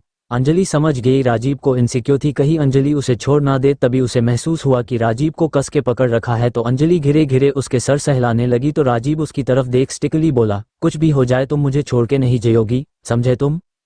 अंजलि को समझ नहीं आई राजीव उसे धमका रहा है ना उससे प्रॉमिस मांग रहा है। फिर अंजलि मुस्कुराते हुए हाँ में सर हिला दिया। फिर राजीव अंजलि के सारी कपड़े उतार उसकी गिला बदन को टॉवल से पोंछ रहा है। अंजलि किसी ओबीडिएंट बच्चों की तरह राजीव के सामने बैठी थी और राजीव उसके पूरी गीले बॉडी को टॉवल से घिरे घिरे पोंछे रहा है। पहले भी अंजलि राजीव के सामने ऐसे बहुत बार आ चुकी थी, फिर भी अंजलि के कान और गाल लाल हो गई थी शर्म से। अंजलि को ऐसे शर्माते देख राजीव को मजा आ रहा था और राजीव जानबूझकर अंजलि को सडक्टिव तरीके से छू रहा है, इसलिए अंजलि के बॉडी में कर्ट से दौड़ रही थी। जब अंजलि देखा कैसे उसके हबी उसके मजा ले रहा है और मुस्कुरा रहा है, तो अंजलि चिढ़ गई और राजीव के हाथ को रोकने लगी। तभी राजीव अंजलि अपनी ओर करीब खींचकर अपनी बाहों रख हाथ से जकड़ के दूसरे हाथ से अंजलि के सर को पकड़ किस करने लगता। अंजलि भी उसकी साथ देने लगी। देखते देखते दोनों की किस फ्रेंच किस में बदल चुके थे और दोनों एक दूसरे को ऐसे किस कर रहे हैं जैसे बहुत दिनों का पेशा हो। किस के जरिए दोनों एक दूसरे को प्यार दिखाना चाह रहे हैं। जब दोनों की सांस लेने दिक्कत होने लगे तो दोनों किस ब्रेक किया। फिर दोनों एक दूसरे को देख मुस्कुरा दिए और दोनों चेहरे में अलग ही सुकून थे। फिर राजीव थोड़ा मजाक करते हुए अंजलि के सर में चपत मारते हुए बोला, बेबी। तो अंजलि चिढ़ते हुए बोली, मारो मत मुझे, बोलो क्या है? तो राजीव एक आंख मारते हुए बोला, बेबी हम कंटिन्यू कर सकते, अभी हमारे पास टाइम है, क्या बोलती हो? अंजलि राजीव घूरते हुए, तुम हर टाइम बस रोमांस करना है, ज्यादा किया तो जल्दी तुम्हारे स्टेमिना खत्म हो जाएगी और बुढ़ा हो जाओगे। फिर खिलखिलाते हुए हंसने लगी। पहले अंजलि के बात सुन राजीव उसे घूरने लगता है, फिर अंजलि को दिल खोल के हंसता देख राजीव भी खुद को मुस्कुराने से रोक नहीं पाया। फिर एकदम से अंजलि को बेड पे लिटा के उसके ऊपर आ गया और किस करने लगा, कभी उसके लिप को, कभी गर्दन, कभी चेस्ट को, साथ में बाइट भी कहने लगा। पहले अंजलि कुछ समझ नहीं पाई कि क्या हुआ, फिर वो भी घिरे घिरे राजीव के साथ देने लगी। देखते देखते पूरे रूम में दोनों सिसकियां और आहे की गूंजने की आवाज सुनाई देने लगे। दोनों को ध्यान नहीं थे डोर को लॉक करने की। डोर थोड़ा ओपन थे लेकिन दोनों को कोई टेंशन नहीं थे, क्योंकि दोनों के परमिशन के लांबा इस फ्लो में कदम भी रख सके जब तक कोई इंपॉर्टेंट काम ना हो। राजीव अंजलि दोनों की फोन साइलेंट में होने के लिए दोनों को पता नहीं चला कि फोन आए हैं, इसलिए मनीषा जब देखा दोनों में से कोई फोन रिसीव नहीं किया तो विलर के फोन में फोन किया। एक मेड फोन रिसीव किया तो मेड ने ऊपर फ्लो में फोन देने राजीव के रूम के दूर पास आया तो डोर थोड़ा ओपन था, इसलिए अंदर की आवाज अच्छा खासा बाहर आ रहे थे और अंजलि और राजीव के कुछ दिन अलग थे, इसलिए दोनों जब आज इतना क्लोज हुआ तो दोनों बहुत ही वाइल्ड थे। तभी राजीव बोला, बेबी मजा आ रहा है। अंजलि कुछ नहीं बोली बल्कि उसकी आवाज और भी तेज हो गई। बोलने लगी, राजीव आराम से करो राजी प्लीज पहले बोलो तुम्हें अच्छा लग रहा है ना? नहीं मुझे और मेहनत करना होगा, बोल के खुद के मुंह से आवाज आने लगा, बेबी बेबी। तो अंजलि बोली, नहीं हबी और मेहनत की जरूरत नहीं है। तो राजीव बोला, I love you baby. Anjali भी हांफते हुए बोली, हबी आई लव यू टू और बाहर खड़ा मेड तो एकदम से सुन खड़ी थी, उसकी चेहरे शर्म से एकदम लाल हो गई थी और फोरहेड में पसीने की बूंद भी आने लगी। और फोन की दूसरी तरफ मनीषा भी सुन पा रही थी है सब कुछ तो नहीं, लेकिन राजीव की बात और अंजलि की आवाज वो भी सुन चुकी थी। तभी मेड धीमे पैर से रूम से दूर आके फोन में बोली, सॉरी मनीषा माम, वो राजीव सर और अंजलि माम। इतना भी थी कि फोन कट हो चुकी थी, क्योंकि गुस्से में मनीषा फोन को तोड़ दिया और अपनी लाल आंखों से जमीन में पड़ा फोन घूरने लगी। फिर किसी शैतान की तरह बोली, आज तुम दोनों एक इस घर में आओ तो सही। फिर कुछ सेकंड चुप रहने के बाद evil Muskan smile with horns लिए बोली, सब इंतजाम कर रखी है। उसके बाद घिरे घिरे तुम दोनों को अलग नहीं किया तो मैं भी मनीषा नहीं बोल हंसने लगी। अंजलि और राजीव अपनी दुनिया में मगन थे। अंजलि बोली, हबी थोड़ा आराम से करो ना। तो राजीव मुकुराते हुए बोला, नो बेबी, तुम्हें मेरी स्टेमिना में भरोसा नहीं है, मुझे प्रूव करना है, बोल और ज्यादा स्पीड में करने लगा। फिर झुक के किस करने लगा और अंजलि के हाथ राहुल के सर और पीठ में घूम रही थी और राजीव अंजलि के पूरी बॉडी को सहलाने लगा और गर्दन, चेस्ट पूरी में किस भी करने लगा। दोनों एक दूसरे की सेंसिटिव पार्ट को कभी कभी प्यार से सहलाने लगते। कुछ टाइम दोनों अपनी पिक पॉइंट में पहुंचे चुके थे। फिर राजीव पिक पॉइंट में शांत होने के बाद अंजलि के ऊपर लेट गया और दोनों हांफने लगे और एक दूसरे को एक मुस्कुराने लगे। ये सिलसिला 1 आवर तक चले। फिर दोनों 30 मिनट रेस्ट करने के बाद दोनों वॉशरूम में जाके फ्रेश होके आया। दोनों अब नॉर्मल हो चुके थे। तभी राजीव बोला, चलो रेडी हो जाते हैं, क्योंकि दोनों को राठौड़ भवन जाना है। फिर राजीव अंजलि दोनों क्लोजेट रूम में चल दिया ड्रेस पहन के लिए। इधर साहिल रूही को उसके घर तक छोड़ने आता है। जब से साहिल और रूही एक साथ रिलेशन में आए तब से साहिल आज तक रूही के घर में नहीं गया, इसलिए आज रूही जिद करने लगी कि साहिल को घर में आने के लिए। लेकिन साहिल रूही के जिद के आगे हार मानते हुए उसके साथ उसके घर में गया। दोनों जब घर के अंदर आए तो छोटा सा हॉल में सोफे में रूही के मामा मामी और एक खूबसूरत लड़की जिसके एज 20 या 21 होगी। ये लड़की और कोई नहीं रूही के मामी मामा के बेटी और रूही की बहन प्रिया। इन तीनों के नज़र जब रूही और साहिल में पड़ा तो तीनों खड़े हो गए और प्रिया की नज़र तो हमारे हैंडसम साहिल के टिक गई, लेकिन साहिल ये महसूस करते हुए भी इग्नोर कर दिया और रूही के पीछे पीछे हल में आने लगा। रूही सबको इग्नोर कर साहिल को लेके ऊपर अपने रूम में चल दिए और साहिल भी ज़्यादा कुछ ना बोल उसके साथ उसके रूम में चल दिया। एक बात सबको बता दूं, ये घर एक्चुअली रूही के माँ डैड की है। कुछ साल पहले दोनों एक्सीडेंट में मौत हो जाने के बाद रूही का अकेले घर में रहना पॉसिबल नहीं थे, इसलिए उसकी मामा की फैमिली रूही के साथ रहने लगे। लेकिन धीरे धीरे रूही को समझ आ गई थी उसके मामा मम्मी उसकी माँ डैड की प्रॉपर्टी लेने के लिए उसके साथ रहने लगी थी, लेकिन उन लोगों के खिलाफ कोई प्रूव ना होने के लिए रूही कुछ नहीं कर पाए। स्टोरी में आते हैं, प्रिया जब साहिल को देखती है तो अपनी माँ डैड की तरफ देख पूछती है, माँ ये हैंडसम लड़का कौन है और उस चुड़ैल के साथ क्या कर रही है। ये बोलते हुए उसके आंखों में जलन साफ देखी जा सकती। तभी उसकी माँ बोलती है, अरे बेटा यही तो वो लड़का है जो रूही को बचाया था हमें पैसा देके और रूही के बॉयफ्रेंड है ये बताया था। तभी प्रिया जलती हुई आंखों से बोली, उसे कैसे इतनी अच्छा अमीर लड़का मिल सकती है। नहीं नहीं, मैं उससे इस लड़को छीन लूंगी। वैसे भी मैं उससे कहीं ज़्यादा खूबसूरत हूँ, इसलिए उस बहन जी रूही के जगह मुझे होनी चाहिए। तभी उसकी माँ बोलती है, ऐसा हुआ तो बहुत अच्छी होगी, लेकिन करोगी कैसे। तभी प्रिया की डैड बोली, तुम दोनों को पैसे चाहिए थी वो मिल गई, तो अब रूही का पीछा छोड़ो, उसे उसके जैसे रहने दो। तभी प्रिया कुछ बोलने जा रही थी, देखी रूही अकेले ऊपर से नीचे आते हुए किचन की तरफ जा रही है। ये प्रिया झट से अपने रूम में जाके खुद थोड़ा मेकअप के कर ऊपर रूही के रूम में चल दिए। जब देखी साहिल रूम में अकेले है तो उसके पास जाके बोली, हाय आई एम प्रिया। बोल के साहिल के तरफ देखी तो साहिल प्रिया को देखते हुए सिर्फ अपना सर हिला दिया। रही अब तक रूम में आया नहीं, इस बात की फ़ायदा उठा के साहिल को सिड्यूस करने की कोशिश करने लगी, लेकिन उसे क्या पता ये बांदा अपनी गर्लफ्रेंड को छोड़ किसी और लड़की को इस नज़र से नहीं देखता। इधर अंजलि और राजीव दोनों रेडी होकर राठौड़ भवन आ चुके थे। आज एक ब्लैक पैंट और स्काई कॉलर की शॉर्ट इनकर पहने थे और अंजलि एक लाल साड़ी और मांग में सिंदूर, गले में मंगलसूत्र और हाथ में व्हाइट और रेड कॉलर की बैंगल पहनी थी। दोनों साथ में शिव पार्वती की जोड़ी लग रही थी। दोनों आज नॉर्मल कपल के तरह ड्रेस पहने थे। दोनों जब घर के अंदर आई, घर में मौजूद सभी के नज़र इस जोड़ी में पड़ी तो सब देखते रह गए। सबसे पहले कियान और देबानी दौड़ते हुए अंजलि और राजीव के पास आके भाई भाभी बोलते हुए गले लगा लिए और देबानी तो फ़ोन से सेल्फी क्लिक करना भी स्टार्ट कर दी थी। तभी कियान बोला, अरे बा आप दोनों बहुत सुंदर लग रही हो।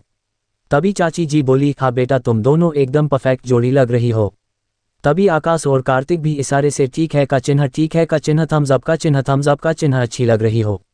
सबको तारीफ करता देख राजीव के होठों पे एक छोटी मुस्कान आ गई और कसके अंजलि के हाथ पकड़ लिया। राजीव को मुस्कुराते देख सब हैरान थे लेकिन खुश भी। तभी अंजलि आगे आते हुए सबकी आशीर्वाद लेते हुए पैर छू के प्रणाम करने लगी तो दादाजी सर पे हाथ रख बोला, खुश रहो बेटा। अंजलि बस मुस्कुरा दिए। ऐसे कर सबको प्रणाम कर राजीव और अंजलि सबके साथ हल सोफे पे बैठ गए। तभी राहुल भी सोफे पे आके बैठ गया, लेकिन अंजलि के अंदर इतनी हिम्मत नहीं कि वो राहुल से नज़र मिला सके। फिर भी अंजलि राहुल की तरफ देखी, तभी राहुल भी अंजलि को देख रहा था तो अंजलि एक हाथ से एक कान को पकड़ सॉरी बोल रही थी। राहुल बस पलक झपका दिया, नामे सर हिलाने लगा जैसे उसे बुरा नहीं लगा और अंजलि को सॉरी बोलने से माना कर रहा था। तभी राजीव अंजलि को अपनी तरफ घुमाते हुए बोला, बीबी अपनी हस्बैंड ऐसे कभी सॉरी नहीं बोला और मेरे अलावा तुम किसी को ऐसे नहीं देख सकते। बोर या तो तुम एक्स हस्बैंड को कैसे देख सकते हो। राजीव के ऐसे बचकानी बातें सुन अंजलि राजीव को घूर के देखती है तो राजीव मासूस चेहरे लिए उसे देख रहा था। तभी वो कुछ बोलती कि मोहिनी जी, राजीव के माँ की आवाज़ आई, राजीव बेटा काल से मनीषा तुम्हारी पी अकेतर पे काम करेगी। तभी जल्दी राजीव बोला।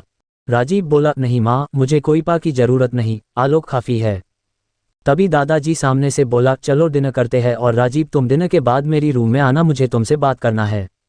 तो राजीव सर हिलाते हुए और दादू पहले डिनर करते हैं बोल अपनी दादाजी को सहारा देते हुए डिनर टेबल पे जाके उनके पास बैठ गया। फिर अंजलि को देख बोला, अंजू आओ मेरे पास बैठो। तभी अंजलि राजीव के पास जाने को हुई, मनीषा अपनी पैर को आगे कर दिए जिसके लिए अंजलि गिरने को हुई। राजीव के दोस्त आकाश जल्दी अंजलि को पकड़ लेता है, इससे पहले कोई के साथ समझ पता। ये देख मनीषा को आकाश पे बहुत गुस्सा आई, लेकिन सबके सामने झूठा फिक्र करते हुए अंजलि को बोली, अंजलि क्या तुम टिक हो। अंजलि बस हम में सर हिला दिया। अब तक राजीव भी अंजलि के पास आ चुका था। एक एक कर घर के सभी लोग अंजलि पूछने लगी कि वो टिक है कि नहीं। सबको अपनी इतनी फिक्र करते देख अंजलि जल्दी बोली, हाँ मैं टिक हूँ, प्लीज़ आप सब डिनर कहना स्टार्ट कीजिए। तो आकाश फिक्र करते हुए टेंशन में फिर पूछा, अंजलि आर यू ओके? लेकिन आकाश के आंखों में अंजलि के लिए और भी कुछ था जो अंजलि के लिए होना नहीं चाहिए। ये चीज शायद राजीव नोटिस कर लिया, लेकिन राजीव जो देखा वो बिल्कुल मानना नहीं चाहता। इसलिए राजीव बिना कुछ बोले अंजलि के हाथ पकड़ बोला, चलो अंजू। बोलते हुए अंजलि को सपोर्ट करते हुए अपनी चेयर के पास बैठा दिया और खुद भी बैठ गया। राजीव के चेहरे पे कोई एक्सप्रेशन नहीं था जिसे किसी को कुछ समझ नहीं आ रहे। तभी मनीषा बोली, दादाजी आपसे एक बात की परमिशन लेनी है। तो दादाजी बोला, हाँ बेटा बोलिए, क्या बात? तो घर की बाकी लोग मनीषा और दादाजी देख रहे थे। तभी देवानी बोली, इस चुड़ैल को अब किस चीज की परमिशन चाहिए? बोल मुंह बना ली। ये देख चाची चंचल जी देवानी को डांटते हुए बोली, बेटा ऐसे बात नहीं करते। तो देवानी चुपचाप खाना खाने लगी। तभी मनीषा बोली, दादाजी आप तो जानते हैं मेरी माँ डैड अभी अब्रॉड में है और कल मेरी बर्थडे है, इसलिए मैं आप सबके साथ सेलिब्रेट करने चाहती हूँ। बट मैं इतना बोल हुए चुप होकर सर को नीचे कर खाना को देखने लगी। तभी मोहिनी जी बोली, हाँ बेटा क्या बात बोलो, आपकी सभी विश पूरी करेंगे। मोहिनी जी को इतने प्यार और अधिकार से मनीषा से बात करते देख के ही अंजलि को बुरा लग रही थी, क्योंकि राजीव के साथ अंजलि के शादी के इतने दिन हो गए लेकिन मोहिनी जी अंजलि से ठीक से बात नहीं की। लेकिन अंजलि कोशिश करती कि मोहिनी जी के दिल जीतने की। तभी अंजलि महसूस किया राजीव उसके हाथ को सहला रहा है, जैसे उसे बोल रहा है, मैं हूं तुम्हारे लिए। तभी दादाजी भी बोली, हाँ मनीषा बेटा बोलो क्या बात? तो मनीषा बोली, इसलिए मैं कल होटल में पार्टी रखी, उसमें मेरी कुछ दोस्त और जान पहचान की लोग आएंगे और आप सब भी चले तो मुझे बहुत खुशी होगी। कोई कुछ बोलता राजीव झट से बोला, मेरा टाइम नहीं है। इस बार मोहिनी थोड़ा गुस्से बोली, राजीव ये क्या बात है? तुम बार बार मनीषा बुरा फील क्यों करवा रही हो? पहले तुम उसे अपनी ऑफिस में काम करने से मना कर दिया, अब उसके बर्थडे पार्टी में जाने से मना कर रही हो। मनीषा तुम्हारी भी दोस्त है, तुम बताओ उसे कितनी बुरा लगेगी।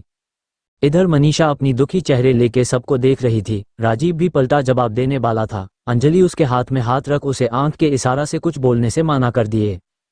फिर मोहिनी जी बोली, अंजलि तुम राजीव को पार्टी में आने के लिए राजी करोगी? अंजलि क्या तुम अपनी सासू माँ की बात मानोगे? ये सुन अंजलि आंखों में चमक लिए बोली, जी आंटी, मैं और राजीव पार्टी में जरूर जाएंगे। ये पहली बार अंजलि को उसकी सासू माँ कुछ बोली थी, वो कैसे माना करती। अंजलि थोड़ा खुश हो गई। ये देख राजीव कुछ नहीं बोला, उसे तो अंजलि के खुश रहने के अलावा कुछ चाहिए भी नहीं। इधर अंजलि के बात सुन मनीषा और मोहिनी जी ईविल तरीके से मुस्कुराने लगी जो कोई देख भी नहीं पाए। इतने टाइम से चुप बैठा चाचा जी बोला, डैड अखिलेश जी मुझे भी आपसे कुछ बात करना है। तो दादाजी बोली, ठीक है राजीव के साथ तुम भी आ जाना। अब तक सबकी डिनर लगभग खत्म हो चुके थे। इधर रूही के घर रूही के बहन जब बार बार साहिल के सेड्यूस करने की कोशिश करती तभी पीछे से रूही आके प्रिया की बाल को पकड़ खींचते हुए बोली, तेरी हिम्मत कैसी हुई मेरी बॉयफ्रेंड को सेड्यूस करने की? और गुस्से में प्रिया को देख रही थी। प्रिया दर्द से चिल्लाने लगी। साहिल तो रूही के ये रौद्र रूप देख एकदम से सोकर था। साहिल जल्दी रूही के पास आके उसे शांत कराने की कोशिश करता, तभी साहिल के फोन रिंग होने लगा। फोन में अखिलेश दादाजी राजीव के दादाजी नाम शो हो रहा था। फिर फोन उठाया तो साहिल आंसर देते हुए बोला, ओक दादाजी मैं आता हूँ थोड़ी देर में, बोल के कॉल कट कर दिया। फिर रूही के तरफ देख बोला, अपनी पैकिंग कर लो, तुम मेरे साथ मेरी घर जा रही हो। रूही कुछ बोलने जा रही थी। साहिल बोला, इट्स फाइनल, तुम चल रही हो। कुछ टाइम बाद साहिल रूही को लेके रूही के घर से निकल अपनी फ्लैट में चल दिया जहां साहिल रहता। फिर साहिल रूही फ्लैट में छोड़ कुछ इंपॉर्टेंट डॉक्यूमेंट लेके राठौड़ भवन के लिए निकल गया। इधर राठौड़ भवन में दादाजी के रूम राजीव और उसकी चाचा दोनों दादाजी के सामने बैठे थे। तभी अखिलेश जी दादाजी बोला, राजीव मैं चाहता हूँ तुम हमेशा इस घर को संभल के रखो जैसे अब संभल के रखा है। लेकिन राजीव कुछ नहीं बोलता, लेकिन ये सुन चाचा जी आंखें सर्द हो गया था।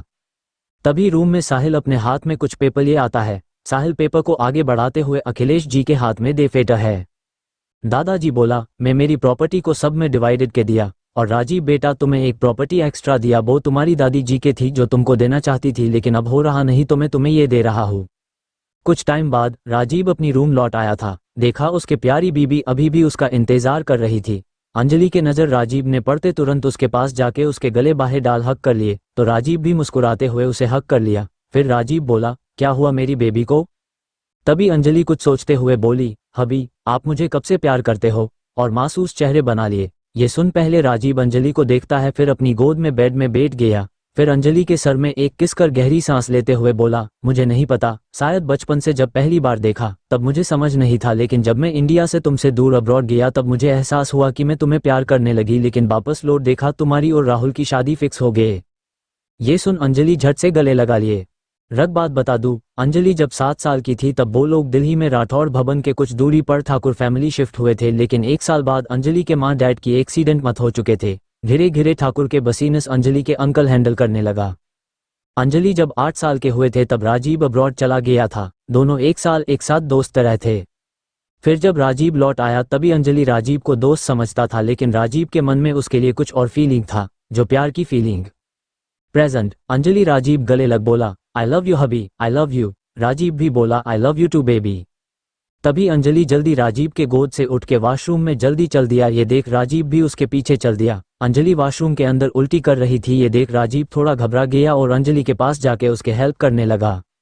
अंजलि के उल्टी करने के बाद राजीव उसे रूम लाके आराम से बेड पे बैठा दिया, जैसे कोई गुड़िया हो जो थोड़ी सी लगने से टूट जाएगी। फिर राजीव अंजलि से पूछता है, क्या हुआ बेबी, तुम आज सुबह भी वॉमिट कर रही थी और अब कहीं कुछ हुआ? अंजलि राजीव के चेहरे में टेंशन देख उसके चेहरे को अपनी हाथ में लेते हुए बोली, कुछ नहीं हबी, कुछ दिनों से थोड़ा रिच खाना खाने के बाद मुझे उल्टी होने लगती है। लगता है तुम्हारे डाइट फॉलो करते करते मेरे बॉडी रिच खाना सहन नहीं कर पा रही है, बोल खिलखिलाते हुए हंसने लगी। ये सुन राजीव और भी टेंशन में बोला, कब से तुम्हें उल्टी हो रही है? अंजलि ज्यादा ना सोचते हुए बोली, कुछ 4-5 दिन से। ये सुन राजीव कुछ याद आता है और सोच अंजलि प्रेग्नेंट नहीं तो, और अंजलि को देख बोला, चलो हम हॉस्पिटल चलते हैं। लेकिन अंजलि उसे अजीब तरह देख रही थी, जैसे एक नॉर्मल बात के लिए हॉस्पिटल जाने की कोई जरूरत नहीं। बिना अंजलि के बात सुन राजीव अंजलि लेके रूम से बाहर चला गया। तभी राहुल के साथ दोनों की मुलाकात हुई तो राहुल भी दोनों के साथ जाना चाहता है। फिर तीनों हॉस्पिटल के लिए चल गया बिना किसी को बोले। हॉस्पिटल पहुंचे के राजीव अंजलि डॉक्टर पास ले गए तो डॉक्टर अंजलि के ब्लड लिए और टेस्ट करने के लिए भेज दी। इधर तीनों थोड़ा परेशान थे कि अंजलि को हुआ क्या। राजीव, राहुल, अंजलि तीनों वेटिंग रूम में मेडिकल रिजल्ट आने की वेट कर रहे थे। तभी राहुल बोला, तुम दोनों इतनी जल्दी पेरेंट्स बन जाओगे सोचा नहीं? झट से राजीव बोला, तुम कहना क्या चाहते हो? मैं ऑलरेडी इस साल 28 की हो चुका हूँ और अंजू 24 की, तो पेरेंट्स बनने क्या प्रॉब्लम? एक आईब्रो उठाते हुए बोला। राहुल कुछ बोलने जा रहा था कि अंजलि चौंकते हुए बोल उठी, 1 मिनट में प्रेग्नेंट कैसे हो सकती हो? राजीव झट से बेशर्म को तरह बोल पड़ा, ऑब्वियसली मेरी मेहनत का फल है, इतने रात जाग के मैं मेहनत जो करी।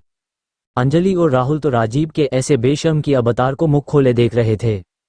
तभी नर्स वेटिंग रूम में आके अंजलि राहुल राजीव को देख बोली, सर मैडम रिपोर्ट आ चुके हैं, इसलिए डॉक्टर आप सबको केबिन में बुला रहे हैं। तो तीनों थोड़ा टेंशन में डॉक्टर के केबिन में चला गया। केबिन में तीनों चेयर में डॉक्टर के सामने बैठे थे और डॉक्टर के बोलने की वेट कर रहे थे।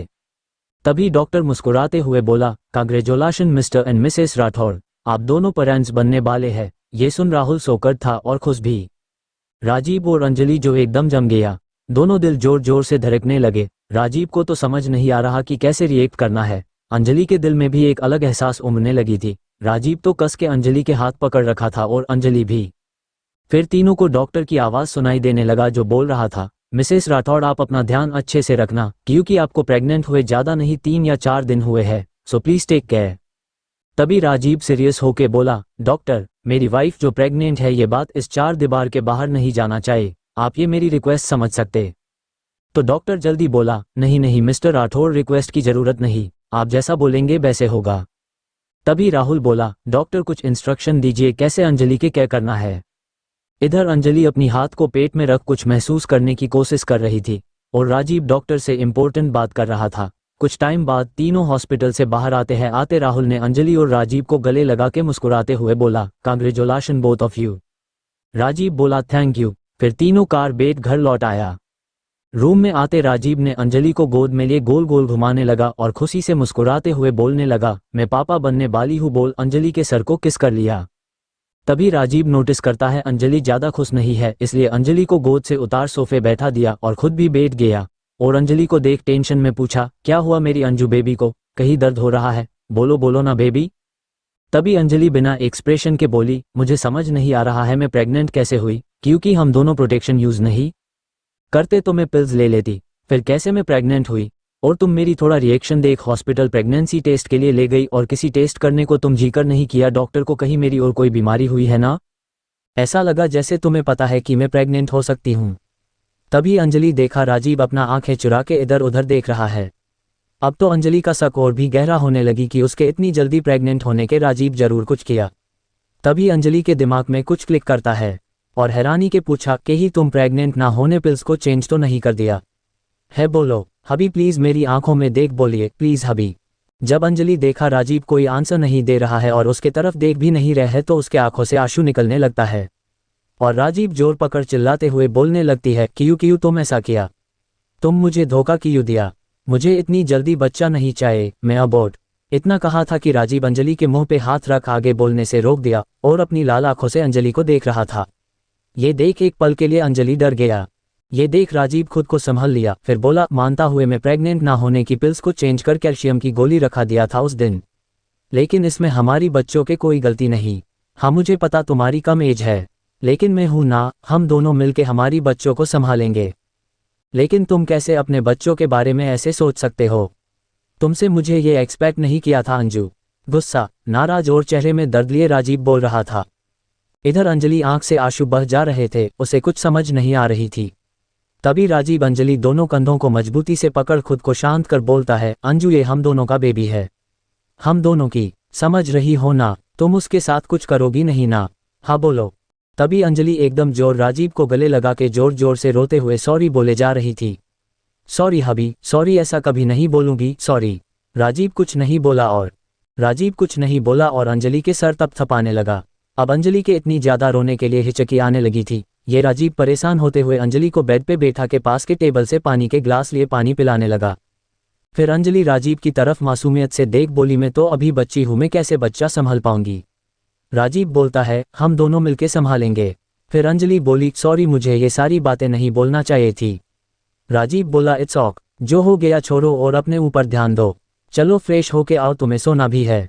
तो अंजलि राजीव के बात मान वॉशरूम में फ्रेश होने चला गया। इधर अंजलि के जाते राजीव ने अपने फोन लेके रूम में अटैच्ड बालकनी में चला गया और अपनी असिस्टेंट आलोक को कॉल लगा दिया। तुरंत उधर से फोन रिसीव कर लिया गया और बोला, हेलो सर। राजीव बोला, क्या पता चला? आलोक बोला, सर आप जो सोचा वो सही निकला, लेकिन इस बारे में माम को कुछ नहीं पता। ये सुन अपनी आंखों को बंद किया, फिर वापस खुलते हुए बोला, और क्या पता चला? सर आकाश सर अंजलि को पसंद करता है, लेकिन जब उन पता चला आप भी उनसे प्यार करते हो तो बहुत पीछे हट गया। ना ही किसी को समझने दिया कि वो माम से प्यार करते हैं और माम को हमेशा फ्रेंड की तरह ट्रीट करता है। राजीव औक, ये बोल कल कट कर दिया और वापस रूम में आ गया। अब तक अंजलि भी रूम में आ चुकी थी फ्रेश होके। अंजलि ने केस के राजीव को पकड़ा और राजीव अंजलि के सर में किस किया, फिर दोनों एक दूसरे को हक कर सो गए। इधर मोहिनी जी के रूम में उनकी हस्बैंड अविनाश जी राजीव के डैड मोहिनी जी को बोल रहा था, मोहिनी तुम कुछ उल्टा पुल्टा नहीं करोगी? देखो राजीव अंजलि के साथ कितना खुश है और इससे राहुल को भी कोई प्रॉब्लम नहीं, फिर तुम्हें क्यों इतनी प्रॉब्लम? झललाते हुए बोला। तभी मोहिनी जी बोली, मुझे पता है मेरे बेटा जितने भी दर्द में वो किसी को कुछ नहीं बोलेगा। तभी अविनाश जी बोला, तुम्हें कब से अपनी बड़े बेटे राजीव की इतना फिक्र होने लगी? तुम हमेशा राजीव को राहुल के मत के जिम्मेदार मानते हो। थोड़ा सबको बता दूं, राजीव और राहुल के जन्म देने टाइम डॉक्टर सबको बोला था कि राजीव का जन्म ठीक से हुई है, लेकिन मोहिनी जी के दूसरे बेटे राहुल मत हो चुका है। डॉक्टर कहा था कि मोहिनी जी के पेट पे जब राजीव और राहुल थे, दोनों में से राजीव को ज़्यादा न्यूट्रिशन मिला और राहुल को कम, इसलिए राहुल बहुत कमज़ोर थे, इसलिए बच नहीं पाया। एक तरफ से डॉक्टर पूरी तरह से राजीव को ब्लेम कर रहा था कि राजीव थोड़ा कम खाया होता तो थोड़ा कहना राहुल को भी मिलता, फिर राहुल भी जिंदा होता। इसलिए हमेशा मोहिनी जी राजीव को राहुल के जिम्मेदार मानता, इसलिए राजीव ज़्यादा प्यार भी नहीं करता। कियान को बहुत प्यार करता। ये देख राजीव को बहुत दर्द होता, लेकिन कुछ नहीं बोलता। स्टोरी में आता हूँ गुलदस्ता। मोहिनी जी अपनी पति अविनाश जी के बात को सुन थोड़ा नाराज होते हुए बोली, देखिए तब की बात अलग थी और अब की बात अलग है। अब मुझे मेरी पूरी फैमिली मिल चुकी है, मैं फिर किसी को मेरी फैमिली बर्बाद करने नहीं दूंगा। और मुझे अच्छे से पता है मेरी बेटे के लिए कौन लड़की सही और कौन लड़की गलत है, इसलिए आप इस मामले से दूर रहिए।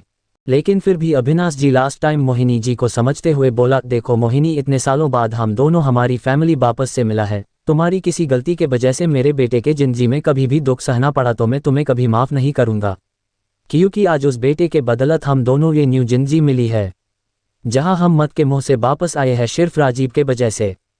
कुछ टाइम दोनों बेहस करने के बाद सो गए। इधर किसी की नींद तो उड़ चुका था, वो है चाचा जी, क्योंकि उनको जो प्रॉपर्टी चाहिए थी सब कुछ अखिलेश जी राजीव के दादाजी राजीव के नाम कर दिया। थोड़ा प्रॉपर्टी कैलाश जी चाचा जी को दिया।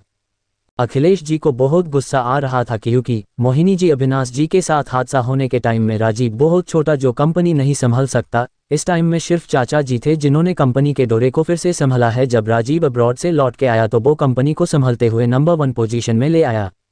लेकिन सच बात यह है उस टाइम चाचा जी कंपनी संभाला ना होता तो आज राठौर कंपनी के ही के नहीं रहता। इस कंपनी को सबने मिलके संभाला तभी तो इतना बड़ा बन पाया। तभी देव हाथ में एक वॉलेट लेके अपनी पाप के पास आके बोला, डैड देखिए इस वॉलेट में किसकी फोटो है। ये वॉलेट आकाश भाई के है। चाचा जी अपने बेटे देव की बात सुन कुछ सोचते हुए बोला, अब देखता हूँ कैसे सब कुछ राजीव को मिलता।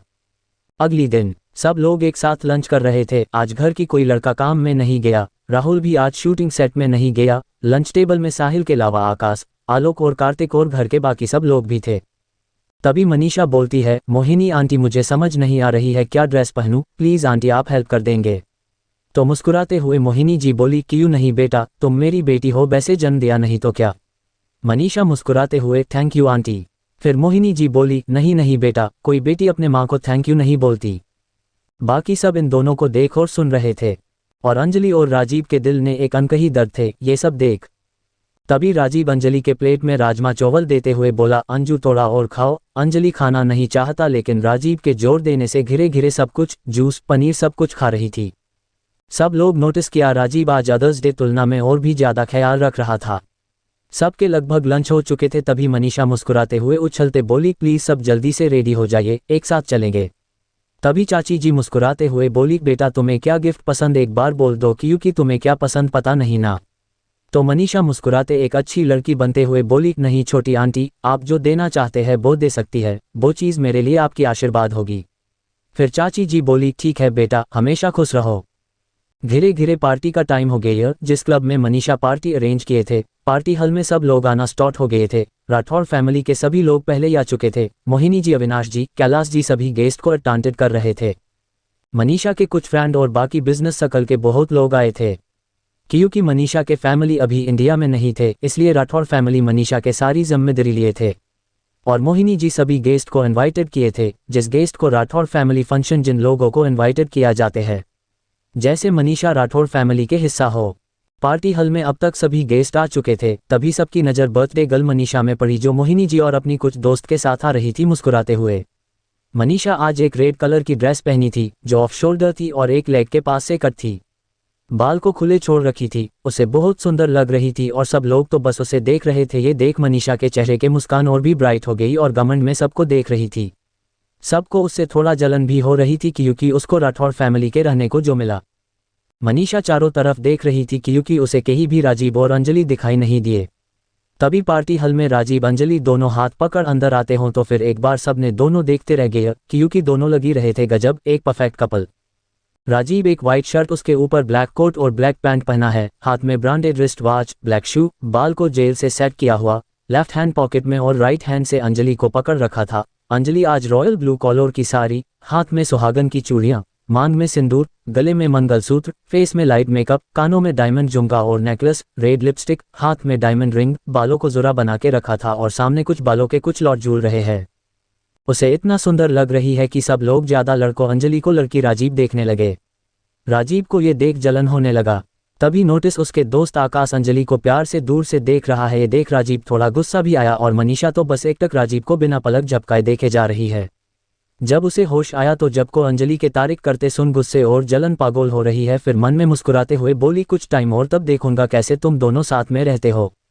फिर जलन से अंजलि के तरफ देखने लगी। राठौर फैमिली के सब लोग और निशा और उसकी माँ डैड भी हैरान होकर अंजलि और राजीव को देख रहे हैं। मोहिनी जी एक पल के दोनों देख मन ही मन सोचा, एकदम परफेक्ट जोड़ी। फिर अपने ख्याल को झटकते हुए मनीषा के केक काटने के लिए वेटर को केक लाने को कहा। अंजलि हल्के मुस्कुराते हुए और राजीव बिना एक्सप्रेशन के आंखों में नरमी लिए अंजलि को संभालते हुए दोनों एक दूसरे की हाथ पकड़ हल में अपने दोस्त के पास आया तो देबानी झट से अंजलि को गले लगे लिए। फिर उसकी बलया लेते हुए हंसते हुए बोली, you are looking so beautiful. Cake काटने की टाइम भी आ गई। मनीषा जब केक कटना स्टार्ट किया सभी मनीषा को विश करते हुए कलपपिन कर रहे हैं। केक कट पहला मोहिनी जी को खिलाया, फिर धीरे धीरे सबको खिलाने लगी लेकिन राजीव के पास नहीं गई।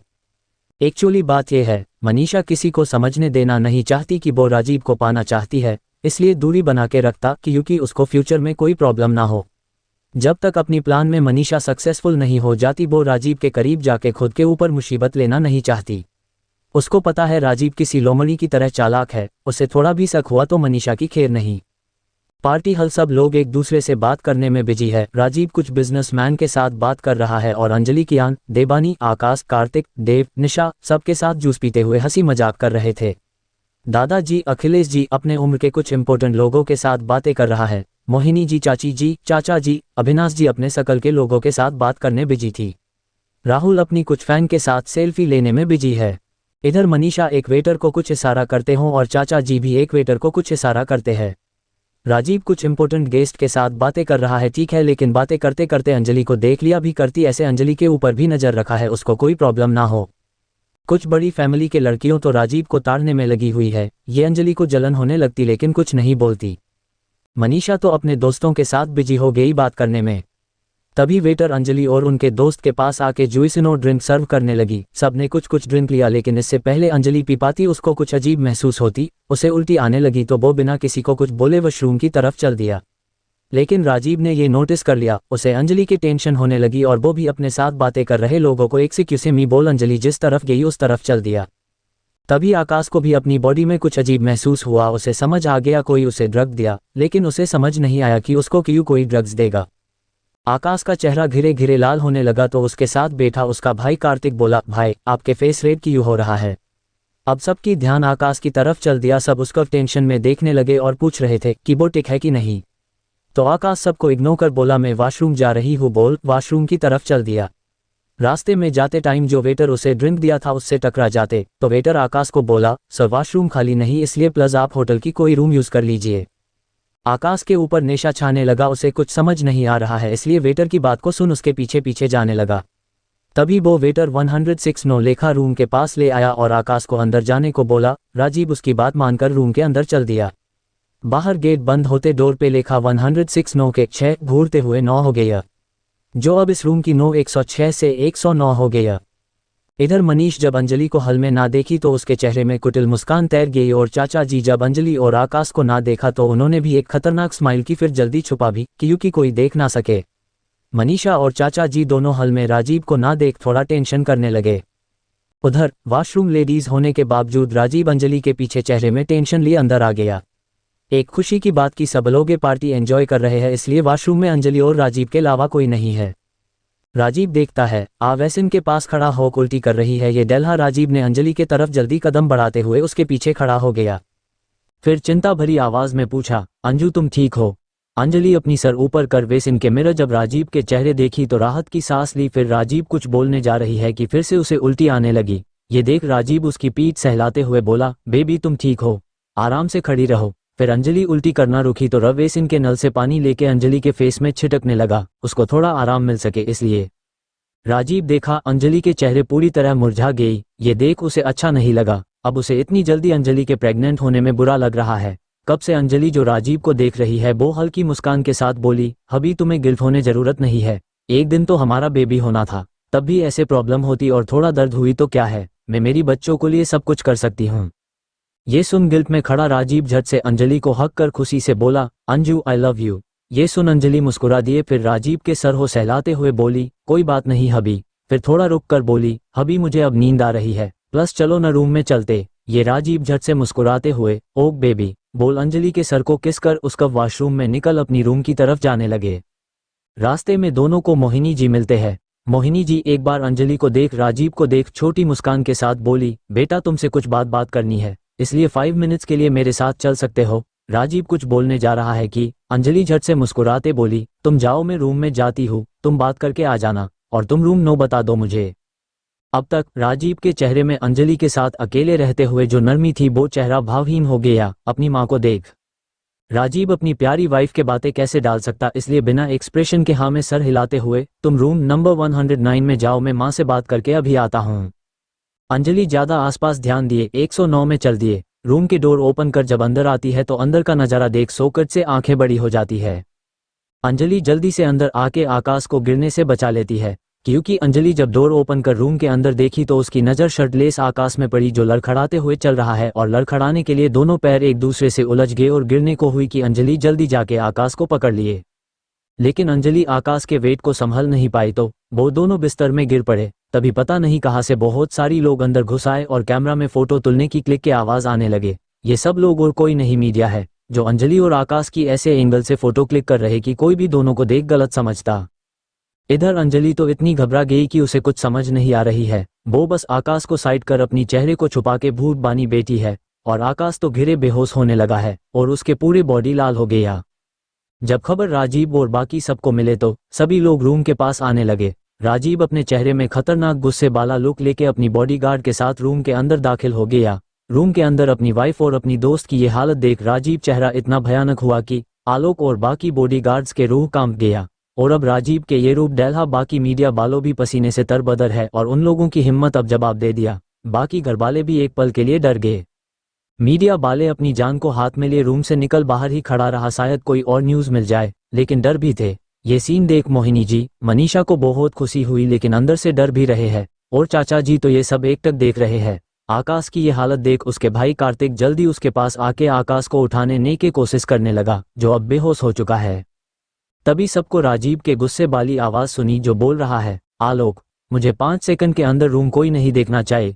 फिर साहिल की तरफ देख बोला, आकाश को हॉस्पिटल ले जाओ, मैं आता हूँ। कुछ टाइम में पूरी रूम खाली होके थे। रूम में आलोक, राजीव, अंजलि के अलावा कोई नहीं था। राजीव जल्दी आके अंजलि को गले लगा ले, तब जाके अंजलि होश आई। होश आते राजीव को जोर से गले लगा के रोते हुए बोलने लगी, राजीव मैं कुछ नहीं किया, सच में मेरा भरोसा करो। बार बार ये बात दोहराने लगी। फिर दोनों को आलोक की बात सुनी दिया जो बोल रहा है, सर यह बात करना सही नहीं है। अभी मीडिया वाले रूम के बाहर है और बाकी सभी मेहमान भी रूम के बाहर तमाशा देखने के लिए खड़े हैं। ये सुन राजीव आंखें सर्द गया।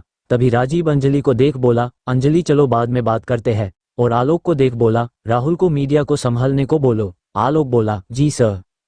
अंजलि राजीव के मुख से अपनी फुल नाम सुन उसके आंखों में आंसू आ गई और चेहरे उतर गई, क्योंकि शादी के बाद से आज पहली बार राजीव अंजलि को उसके नाम से बुलाया, नहीं तो हमेशा निक नेम से बुलाता है। जब राजीव अंजलि के हाथ पकड़ रूम से बाहर आए और उन दोनों के पीछे आलोक आ रहा है, जब सब मेहमान की नज़र इस तरफ पड़ी तो सब लोग कानाफूसी करने लगे, जो राठौर फैमिली के सब लोग सुन सकते हैं। इस वजह से दादाजी गुस्से लाल हो चुके थे और अभिनाश जी और कैलाश जी, चाचा जी, सब लोग गुस्से में थे, क्योंकि उन सबको अपने फैमिली रेपुटेशन बहुत प्यारी है जिस पर कीचड़ उछलना किसी को पसंद नहीं। कुछ मेहमान बोल रहे हैं, कैसे बेशर्म लड़की है, देखो अपनी पति के दोस्त के साथ, छी। और एक कुछ मेहमान बोल रहे हैं, कैसे बेशर्म लड़की है, देखो अपनी पति के दोस्त के साथ, छी। और एक औरत बोली, मुझे ते बोला भी नहीं जा रहा है। और एक औरत बोली, अपनी फैमिली के बहू को संभल भी नहीं आता तो क्या खा कितनी बड़ी कंपनी संभल लेगा। ये सुन उस अनजान औरत के पति बोली, मुझे नहीं पता राजीव राठौर जो अपनी बीबी को संभल नहीं पाई वो इतनी बड़ी कंपनी कैसे संभालता है। तभी कुछ बड़े बिजनेसमैन और राठौर कंपनी के शेयर होल्डर आए थे, वो सब बोलने लगे, लगता है मिस्टर राजीव को अब इतनी बड़ी कंपनी के रेस्पॉन्सिबल छोड़ देना चाहिए और अपनी घर को संभालना चाहिए। फिर और एक शेयर होल्डर बोला, पहले की तरह मिस्टर कैलाश को कंपनी संभालना चाहिए। मानता हूं तब कंपनी में इतना प्रॉफिट नहीं होता लेकिन लॉस भी नहीं होता। अब सिचुएशन बहुत कॉम्प्लिकेटेड होने लगे और इधर अंजलि का तो ये सब सुन रो रो के बुरा हाल। 5 मिनट से ये सब बकवास सुनने के बाद राजीव गुस्से में सबकी तरफ देख गुस्से में चिल्लाया, शट अप। सब लोग एकदम राजीव के गुस्से को देख डर से एकदम शांत हो गए, कोई और कुछ नहीं बोले। फिर राजीव अपनी बॉडीगार्ड्स को देख बोला, सभी मेहमान को अच्छे से अपने घर के रास्ता दिखाओ। ये बात ऐसे खतरनाक टोन में राजीव बोला कि सभी गेस्ट 2 सेकंड में पार्टी हॉल से गायब हो गए। और राहुल पहले मीडिया वालों को बाहर कर दिए थे और मीडिया वालों को अच्छे से समझा भी दिए थे, एक भी राठौर फैमिली के खिलाफ न्यूज़ बाहर नहीं जाना चाहिए, वरना न्यूज़ पोस्ट करने वाली हमेशा के लिए बैंड हो जाएगा। सबके जाने के बाद हॉल में ठाकुर और राठौर फैमिली है।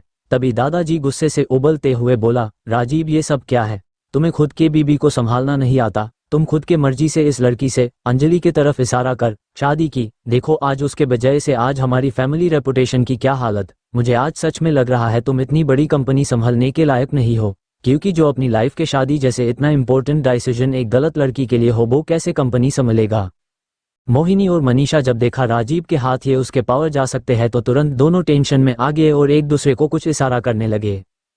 फिर मोहिनी जी झट से बोली, पापा जी ये सभी गलती इस मनहूस लड़की की है। अंजलि को इशारा कर, पहले मेरा एक बेटा राहुल को फंसाया, फिर जब मेरा बेटा अपने भले के लिए उसे डिवोर्स दे दिए तो फिर मेरा बड़े बेटे को अपनी माया जाल में फंसा के शादी कर ली। मोहिनी जी दांत पिसते हुए ये सब बोल रही है। इतनी सब गलत इल्जाम सुन अंजलि बस भूत बने खड़ी है। और राजीव कुछ नहीं बोल रहा क्योंकि वो आलोक को अंजलि को निर्दोष साबित करने के लिए सबूत लेने भेजा है, लेकिन आलोक अब तक आया नहीं। इसलिए राजीव गुस्से के घुट पी के अपनी वाइफ जे खिलाफ ये सब बातें सुन रहा है और राजीव आंखें पूरी तरह लाल हो गया था। ये सब सुन निशा, उसकी माँ डैड को